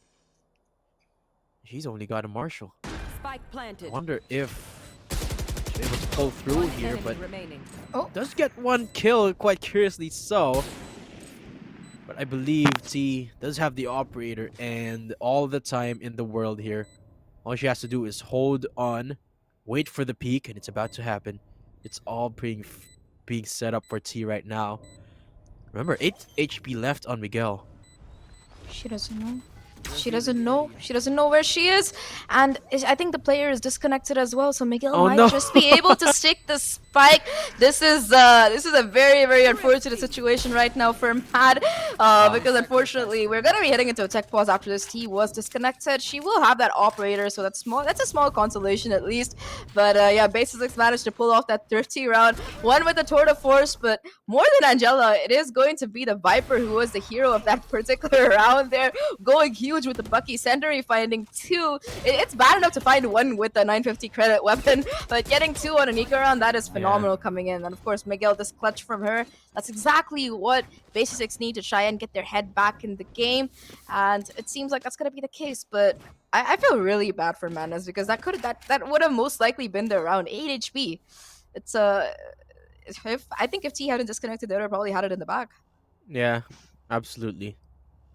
Of course, we are in the technical pause, folks. Sorry, I would have to apologize because some of our players are experiencing technical difficulties.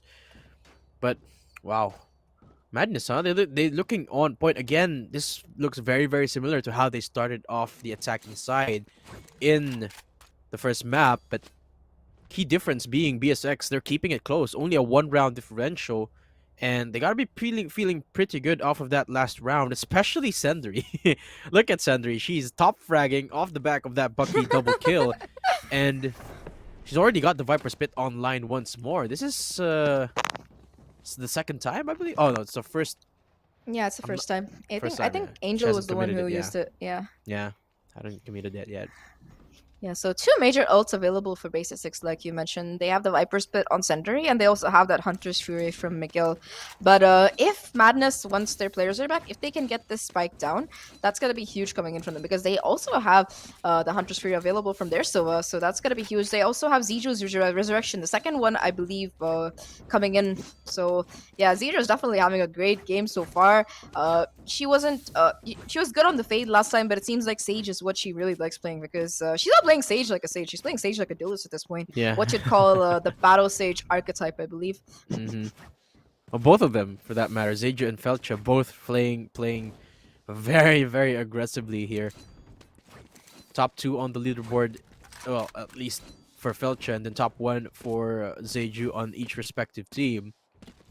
But a lot of impact being found here. Typically, you expect the biggest impact from Sage from the wall, right, and the perhaps the slow orbs and the heal and the resurrects. But because of how many frags Zeju and Felcher are finding in this game, there's a very healthy ult sustainability here, or revive sustainability here for both of our teams, especially Madness. Zeju is amazing right now, and Michui, of course, back on her signature jet. Great job here providing the space creation for Madness, but can't say the same for KitKat. Seemingly hasn't found the same rhythm that she did on the Sky last game. Yeah, she's having a bit of a slow start here. You did see her. She's not been able to play the same level of aggressiveness on this defensive half as she would really like to. A lot of the time, she tends to go aggressive on this A angle, and she either immediately has to fall off or she gets punished for it. So things are less than ideal, is the nicest way I can say it. But it's KitKat, man. Once you put her on the attacking half, I'm sure she'll revert back to her usual ways. In fact, Icebox being a map that's structured the way it is, and with this particular agent comp, I think that as long long as BASISSIX can, even if they can manage a 6-6 half, they should be able to perform really well on the attacking half if KitKat can show up. And she shows up when you need her to, so that's definitely something that is in their favor. But, you know, they have an operator back on that. Angela is going to be able to invest in one yet again. So we've seen how she can really change things around. Like last time around, never mind, she's going to sell it again. But nevertheless, last time around, like it was a tour de force that was able to really get that first pick. It was able to stop Michui, I believe, right in her tracks. And that was a really huge pick coming in for the side of BASISSIX because that's her jet. If you shut down the jet on a map like Icebox, it's gonna make attacking into sites so much rougher. Like that's why Michui is having such a great time on that B side. She's just able to float in, updraft, float in, dash in off the back of the Tova drone, and she's just able to really get a lot of control for the side of Madness. She's just not able to replicate that success really on the A side because of the fact that both the Viper and the Sage are playing there. So Yeah, they need to figure out how to break into that A side here. or they could avoid it entirely there. Could perhaps I don't think we've seen a single mid or kitchen push at least here for both of our teams, and neither of them are, or rather BSX is not necessarily providing or rather prioritizing that wall into the tube as is the standard, right? So the absolute option that Madness could opt for there. Yeah, they So have a trademark. Like these days, people just save the that's wall true. for That's true. sites or for retakes. They just put down the trademark because it's cheaper, right? 250 Yeah, but versus 200 versus whatever. if you take a look at the positioning from Angela, she's always been prioritizing the sites over that mid control as such right now, especially when she is holding that operator. The trademark is in B main, and earlier it was in A main, I believe. So really, it's an opportunity up for the taking here for Madness, but they haven't really been able to find as much of a read as they did in the attacking side in Bind, which is why the game is a heck of a lot closer as it is right now compared to the last one. But still, looking pretty good here. Of course, technical pause here for both of our teams. Again, guys, we're really, really sorry. Trying to get it fixed up as soon as possible. But let's talk a little bit more about the ult economy here for both of our teams. Both Hunter's Furies are available for each Sova, and Viper Spit is up for Sendry. Maybe perhaps the Bucky plays could be called upon again by Sendry. But Xavier does have the Resurrect available, so essentially a 6v5 here for Madness. Should anyone fall prey to that operator, they could easily bounce back. But I'm not sure if they will commit to the full buy this time around. I mean, sure, they have enough creds if T provide some of that firepower to their teammates. But now, I think we're ready to get continued with the game. T is back on the screen, and Madness looking to reassert their presence into this first half here, Zach. Wonder how they're going to pull this off. Are they going to go for the force buy here? Angel on the Sheriff, and I feel like they will. Yeah, they Yes, can they afford will. it. Yeah, and Mm. Mitsui has the Blade Storm, so it should be able to afford this particular round. But it is going to be the last one that they can comfortably afford. So they really have to try and convert this. Both of these teams are looking at a possible economical reset if this round doesn't work out in their favor. So it's very important. The scores are so close that this round matters quite a bit in the context of this half and in the context of economies. So I think that, like you mentioned, Madness does have a leg up when it comes to the ultimates. At least they have two pivotal ultimates apart from that Bladestorm that they really need to use. But that Viper spit, it's gonna make attacking really really rough if they invest it right off the bat onto that ace site here, which is a very big possibility, I think. The 3 stack though, so may not be the investment. They might be reserving it for the post plan, which actually BSX has been finding a lot of success with. Of course, it's Sendry. She can play very, very aggressively when she wants to. And the Viper Spit is sort of a counterintuitive start to the way she plays. But of course, these players are very, very flexible. They can opt for many different play styles, changing every single round. And with the operator in play, they know this for a fact because team got a kill in that last round. And they actually scratch that. They invest the Viper Spit early on here, forcing out the Al drone early from Sizga. Just spotted out one member, I believe. So they don't know that this is a 3 stack in a site. Again, one member looking for that flank. And expectedly here, Zach, things are a little bit slower. Yeah, that Viper Spit has just put a full-on stop to anything, and I'm intrigued about this particular variation of it. But in the meantime, Angela's locking down mid, already finding Sasha, taking down that Hunter's Fury. They do have that Resurrection available, but it's gonna be risky to be able to get the player back up. They're gonna have to invest the wall as well. The Hunter's Fury comes through. Will it be able to find any value? I don't think so. It's not going to be able to do anything. And again, the trade comes through as T with the operator steps in. That's going to be the other Hunter's Fury that's now offline. Bit of an awkward situation there towards mid, buying a lot of time though for BASISSIX, and it seems like they are going to be trying to go in for this A execute here. The Hunter's Fury not really able to find anything as KitKat are really taking on one player. If they walk through this pit, they're going to have to get through Senderi's jaws here, and they realize that the A site is just an untenable area to get into. They can't deal with this much stuff. The problem is with only 20 seconds left on the clock, they have to rush towards this B side, and there's already that operator in place Yeah. here to try that they have to try and contend with. Angela finding the second on the round, 8 seconds left. There's no time. There's no time to get the spike down, and that is going to be the round right now for the side of BASISSIX. A huge round coming in. At least he might be able to hold on to that operator. Never mind. Angela's gonna shut that down. A 4K for Angela, and the round for BASISSIX here. It's gonna push Madness into Yeah. a bit of a half buy or a broken buy, and that was huge coming in from them. Absolutely huge. Yeah. Unfortunate overlook there by the members of Mads. They weren't accounting for the fact that Angela had enough creds for an op. If perhaps they didn't go for the last minute rotate, could have anticipated it, or perhaps catch an inkling of info that Angela was holding on to it, but because they didn't, even though T was so deep all the way down into the defender side spawn, they were unable to convert it. Now, seem to have learned their lesson. They're taking things up a notch, and as they try to speed it up, but Michui again, the first to fall down on the Mads ranked. T, the next, shortly thereafter. The wall is forced out here. They really are running out of options. Of course, it is the eco, but they really invested so much going into this round. A couple of Bulldogs, Spectre in the hands of Angel, but Oh no. okay, Mad, they find the 2 kills. And this is where BSX start to question their actions. It's just Felcha right now on this B side. They know that she tends to play here. She's going to be playing in this close angle as well. A very high risk, high reward situation. They've cut the noise and they're going to check it. They're going to check it. If they're not careful, it's going to be the kill coming in. And with Wow. that, it's back to a 2v2.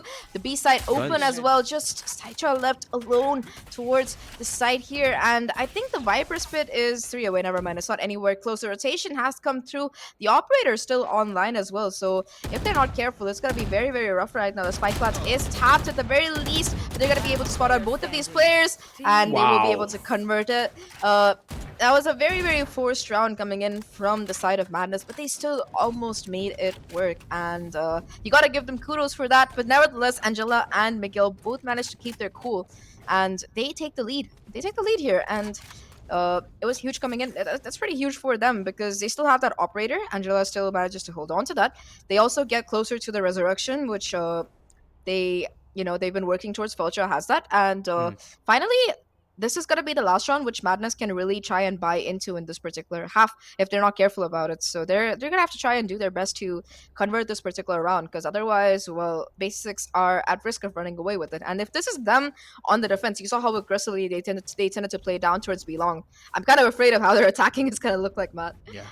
Not only is their economy in a risky spot, though, it's also the state of the game that's very reminiscent of the second half where they got into 9 and then they didn't get anything else after that. Remember, they got to 4 very early on, and Mad, it seems like BSX have found their footing way earlier this time. And again, Madness really have to try everything, give everything they've got, not to let what happened in game number 1 happen here again in Icebox. Which is why they're really investing everything into this round number 10. Of course, things not looking the best for them. T is 1 away from the Tour de Force, so that's one of the biggest factors here. If T gets an opening pick or perhaps get orb priority, seems like he will be she will be opting for that first part of that as she puts that rendezvous very, very aggressively down in B and in orange. But again, guys, another technical pause here in the works. I have to apologize, but you know how it is, Zach, right? The internet here in Asia is Chef's kiss. Chef's kiss. It's the best. Yes, if your chef is somebody who is not exactly a Michelin star chef, that kind of chef's kiss, it's not ideal. Trust me. Anywhere in APAC, unless you live in Singapore, I guess the internet is not great, and Yeah. I feel really bad for T because she disconnected at the worst time possible. She managed to. If she would have probably won that round if she was there, but the fact that she was not there, that let BASISSIX gain the next two rounds after that. So hopefully it doesn't happen yet again. I think that's what they're trying to make sure during this technical pause. Fix things around, make sure that T is available because you really don't want your chamber player to disconnect, especially when they're holding on to that operator or, like you mentioned, Matt, the turtle force that she might be using. I think that they're probably not going to invest it this particular round because economically, at least, the bank is not looking really, really good right now for Madness. And so they want to be able to have those ultimates to play with in case, they're forced into a broken buy. So I think the team will, unless it's a clutch situation where she has to pull out the Turtle Force, I don't think that you're really going to be seeing her using it this time around. Yeah. But, Basics, they're starting to. Things are starting to pick up for them. Like we saw what happened in Bind when he let them get a few rounds in a row. They get the momentum, they get into their comfort zone and they start playing absolutely insane. And we're getting closer and closer to that heading into this particular map. Like you already see that both Felcha and KitKat are much more comfortable playing aggressively on either side. They're getting those picks right now and things are starting to fall into place for them. So this technical pause, it might actually be a blessing in disguise for Madness because they Yeah. can use it not only to fix their internet but also to break the momentum which Beta 6 have built up so far. Absolutely. Basics, when you give them that avenue of sort of a snowball going in their side, as a manner of speaking, it's very, very hard to stop. And the best thing about it is, the craziest thing about it is that Basics are not necessarily doing anything crazy to get to this point. They're not over aggressing, they're not really pushing up, perhaps in mid or in B. They're just playing, well, very, very up the books. They're playing amazingly, but with their fundamentals. And that's the hardest part about Madness here. How do you counter a team which is just fundamentally good? How do you stop them from getting that momentum that once they get, they are very, very hard to stop? It's a question here for Madness. They're the ones realistically at a pressure point right now. I mean, of course, we've been talking about that over and over again, only because it's so true. And the bank very much so reflects that. That, man, I just can't overstate that fact. BSX, they're looking again at a prime spot to take over this game once more. Madness, they have to stem the bleeding right now before it gets out of hand. That is the case here. And it seems like they're going to be going towards an area of the map that they haven't really tried to control so far, which is mid. Now, both the Chamber and the Viper are ready to aggress here. I don't know if they'll be able to really do much or find much value as they go forward. Already, KitKat with the aggression, trying to get that first pick, does a little bit of damage, but will be forced to fall off the angle. That Joan as well spotting out T here. But Uh-oh. oh no, the push from Sandary. That's going to be the first pick yet again going towards BASISSIX here, who have shifted sides. It seems like Senator is doing her best to cosplay as an attacker, and man, is she finding success with that. Heading into A side, though, the push has come through, and KitKat yet again, she doesn't have her dash anymore. No get out of jail card is available for her, and well, she's trying to desperately hold on here. 4 players right now from BASISSIX onto Yeah. this A site, as they're not gonna let Madness plan. They're not gonna let them get into any kind of post plan position. They're just gonna be holding on and fighting as much as they can to keep control of this site, and I think that's the right call because already you can see Senderi spotting out the head of that Jet player, I believe. Oh. Both Felcha and KitKat shutting this push down. Absolutely, just 2 players left for the side of Madness. Angel finds one, but can she find more? Can she do the same clutch that she pulled off the last time around? And push from behind as well. The operator in the hands of Angela.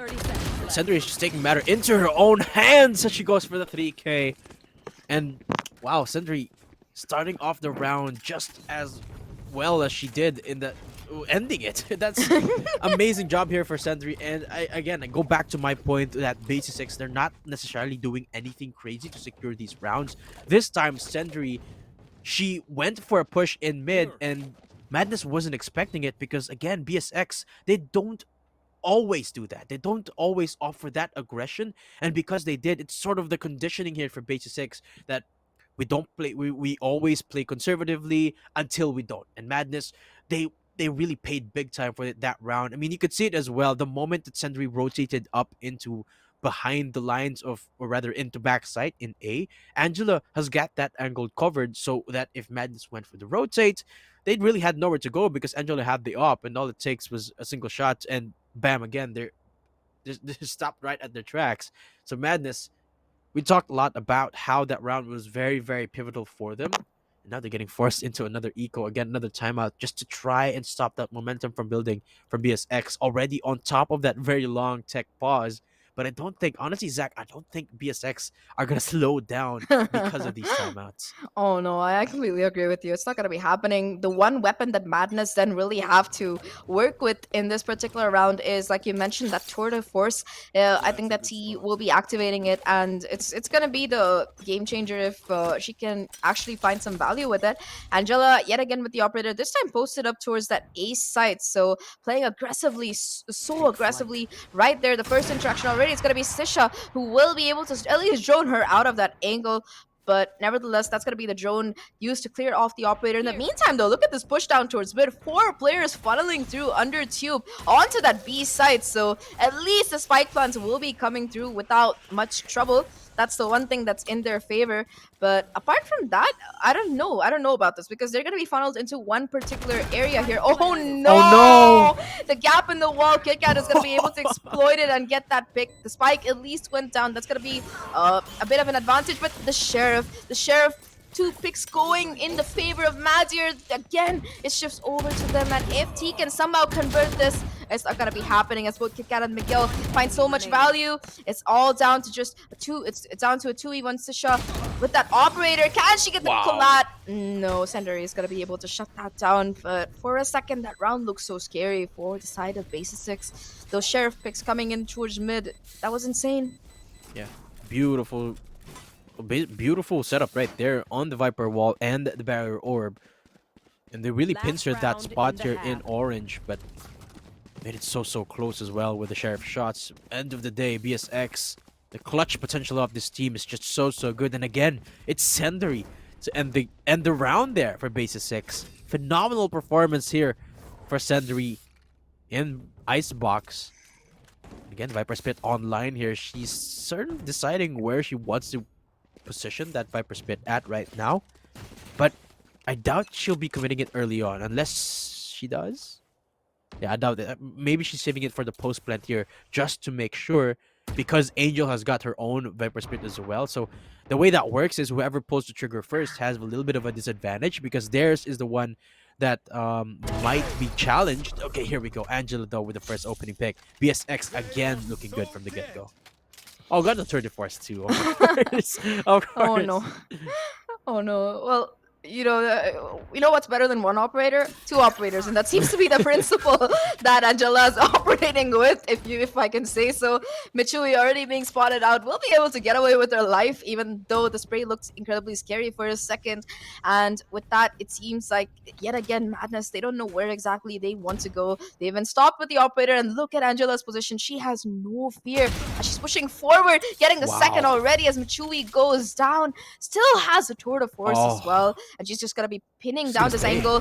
Third kill for the round. Angela on the hunt for the ace, repeaking yet again. It's gonna be Zidru this time who is likely to walk into that crosshair. The question is, can she flick in the right at the right time here? 4 kills, almost the ace, 30 Oh! HP. Can she convert it? It's all down to just the stage player.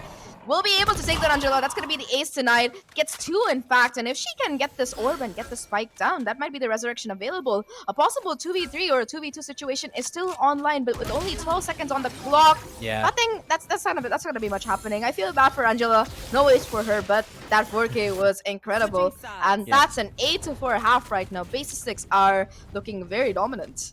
She was all over the map in that last round, and again, BASISSIX. This has been a recurring theme here for BASISSIX. This whole series, they give mass or sort of a priority into securing that last round in the first half, and then they pivot that further into a bigger lead in the second half. And I love it from BASISSIX. Again, they secured the last round of the first half, and they're looking so good doing it. This time, though, 8-4 is a score compared to 4-8, so jobs a little bit easier to secure out. Yeah, definitely. Last time around, we saw the same kind of half coming in, but for Madness, and they couldn't. You know, Madness, they weren't able to convert it despite having got that kind of a lead. So on Icebox, they're gonna have to really buck up and do a phenomenal job heading into this defensive half, because it seems like they're just not that comfortable on defense here, and it's gonna make their job so much harder on a map like Icebox, where all it takes is one pick before the map is blown open like a present, I suppose, at least for the side of BASISSIX. So I'm definitely gonna be watching out for KitKat here.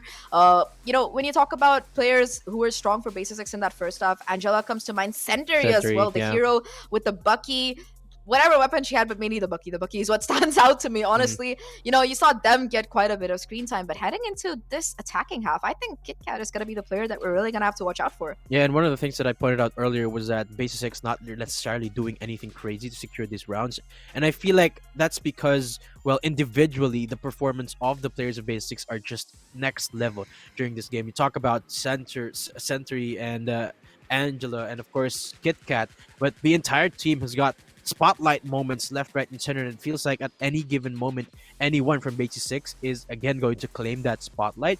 And it seems like that is the tune for this game, right? Madness, they're getting outgunned in the individual basis, which is why they aren't necessarily finding a lot of success on the attacking side. Now, the the silver lining for them is now that they're on the defending side, they don't necessarily have to contest these angles, which means that they can become the more unpredictable factor here, which might be the key here for them to topple the momentum that is base 6 right now, Zach. Yeah, BASISSIX, they have the momentum in their pocket. They have the map in their pocket as well at this rate, because Icebox is a map where, like we mentioned a few times before, they're really, really confident on, and for good reason, because they have another new team. They have like a very, very, very 100% win rate. And the thing is, their attacking percentage, round percentage win, is even better than their defense. And I know that's hard to believe looking at how they've played on the defense so far, but they're even stronger on attack, at least so far from what we've seen of them. So, not exactly a team that you want to write off here. Madness, they have quite a job on their hands, and the first thing that they really have to do is convert that pistol round, because that's how BASISSIX managed to get the momentum in last time. They won the pistol, they got it to 8-6, and after that, they just were able to take it forward going in. Yeah. So Madness are gonna have to do something similar, because if they let BASISSIX win this pistol round, where they're looking at a 10-4 score line, and yeah, coming back from that, it's not gonna be very easy. It's already hard enough from 8-4. 10-4 is just like, nope, not happening. Yeah, if you remember though from the last game, Madness had an amazing start to that to that map because they were on the attacking side. This time they are the ones going towards that defense, right? So I wonder how aggressive they are going to be here. I mean, we saw just inklings of that in Bind, right? They had a lot of priority to one particular part of the map, which this time I would not mind seeing, honestly, as long as they find that success again. I mean, honestly, at this point, whatever they do, as long as they win the duels, as long as perhaps they get the read right off again, like they did in the last game, they still have a chance, absolutely, in this game. And I believe we are just at a technical pause, if I'm not mistaken. So again, sir, you're gonna have to hang out here with our faces, Zach and Datum here. Let's talk a little bit more about your night, Zach, because how are you? I haven't asked. You asked how I was at the start of the series, and I forgot to ask It's how it's you it's were. it's always like I'm that. The sorry. people who you work with the most never care I'm enough. No, I'm so kidding. sorry, Zach. Matt's a great guy, and I'm doing quite good. You know what makes me even happier? Mm. That we are gonna be heading back to the game. They Ah, managed to fix their technical issues, so you guys don't have to be bored with our faces any longer, because we're heading right back into the game. But yeah, don't worry, Matt. You're good. I'm sorry. Anyway, I am. it's I'm doing good. I think I'm doing better than you. You're the one with a little bit. You know, you gotta give Matt kudos here, because even though he's a little bit sick, his throat is a bit out of Ah, order. He's still doing his really good job on the thank casting you, disc. Zach. So kudos to you. Yes. You're playing So show too. him some love. Yeah, show us both some love on Twitter. We'll link it later. But anyways, apart from marketing ourselves, we're gonna be heading back into the game here, Mm. and it's going to be BASISSIX on the attack this time around. Already going forward towards this A site. Two players making a lot of noise, and oh, T gets spotted here. Chamber versus Chamber. Both of them not really able to connect their shots, but too many players are swamping T right now, and she's gonna be forced to fall back here. Oh. They know her position yet again, and this is very awkward here. At least the damage has been done, but the spike will go down and Felcha will be able to get it down. We're looking at a full 5-on-5 retake here right now.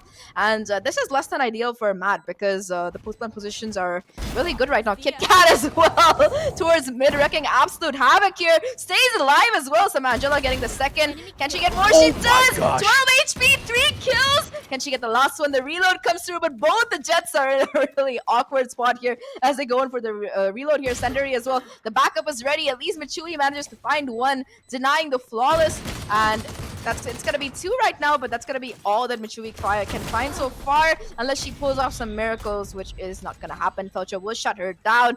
And wow, I got KitKat. This is what I talked about. KitKat on that attack is what you have to watch out for. 12 HP, 2 kills. How? How does she do that? Yeah, exactly. And look at that last swing again against Zeju, sorry.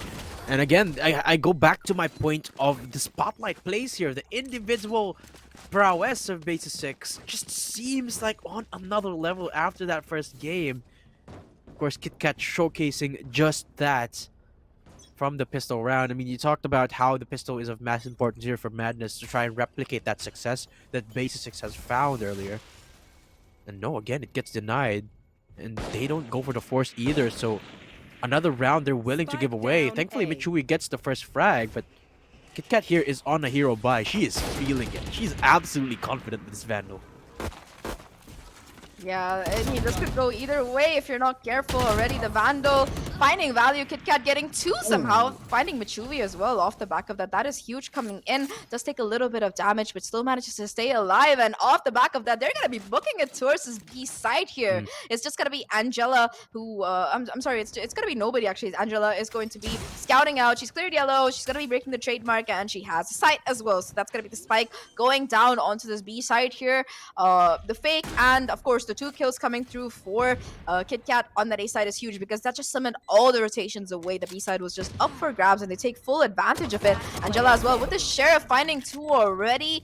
Angel finally shutting her down, but I don't think it's gonna matter for much as Miguel manages to get it done. It was a bit awkward, but she manages to get it done. We're not gonna say anything about it. Yeah, I didn't see anything, Miguel. 10-4. Miguel helped in securing the round there for BASISSIX. Yes, she cleaned it up. yeah, absolutely. It wasn't very clean, but she cleaned it up. Yeah, it was. I mean, that's why they cleaned it up, because it wasn't very clean, right? So, anyway, 10-4 here. BASISSIX again on a massive hold here as they go on to the double digits.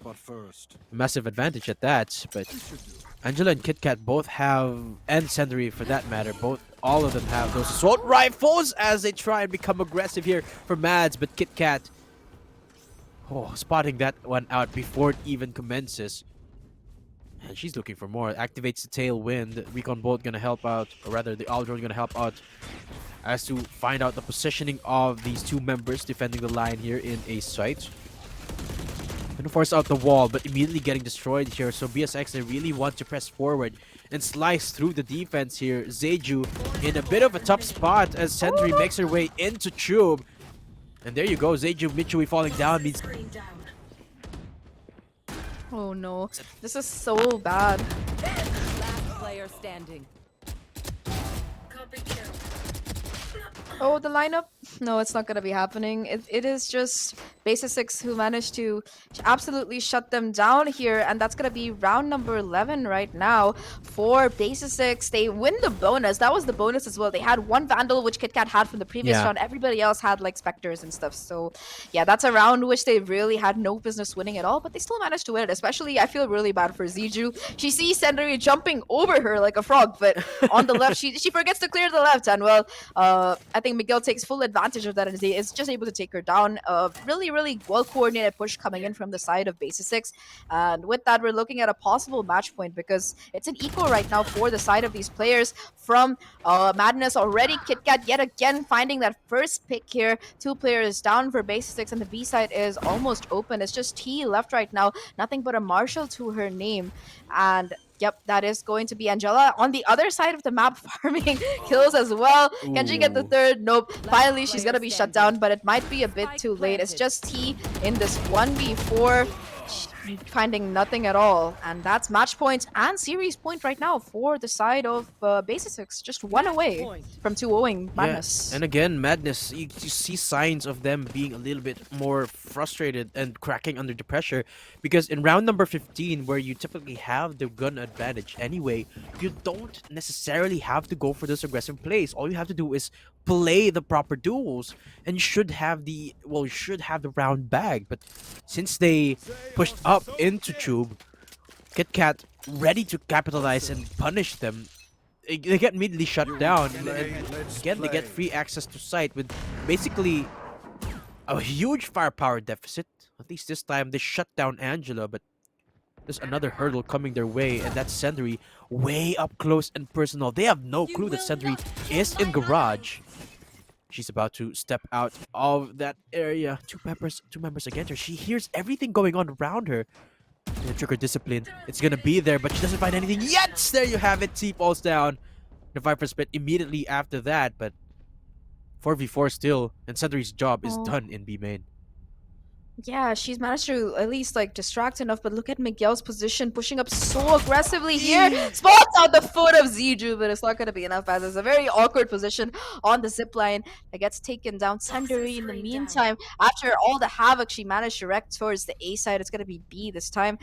Sorry, mid this time that she's going to be really going for. With the chamber down, the tube is entirely vulnerable Wow. here, but Spike in the meantime, down Ziju's A. the second on the round. The spike dropped as well. Sundari finally shutting her down, but there's still one player left. It's all down to just the Sova here, who has so much 30 work to do, seconds being left. pushed on from all the sides here. Michubi as well there for the backup. Will spot out Senderi, but nevertheless Senderi. will find the better Senderi. 4K. 4K for Senderi, and it's gonna be just one player, Angel, who is all the way on that B side. And guess what? Off the back of that 4K, there's Viper also spit. the Viper spit Yeah. available for Senderi. So this looks like it's over to me, Matt. I think unless they get a little bit greedy, it seems like BASISSIX are gonna be winning this. Oh no. See, this happened before though. 1v2 with a Viper. But of course it was Sendry that did that! And all it takes is one bullet. Attackers Angela win. takes care of Angel. That's BSX advancing on in the upper bracket. They will take the cake against Madness Zen Esports. And they did it so well. 13-4 on the second game. And wow, what a series that was, Zach. Amazing Oh, my performance lord. from all the members here of BASISSIX. Just outclassing Madness Zen, essentially.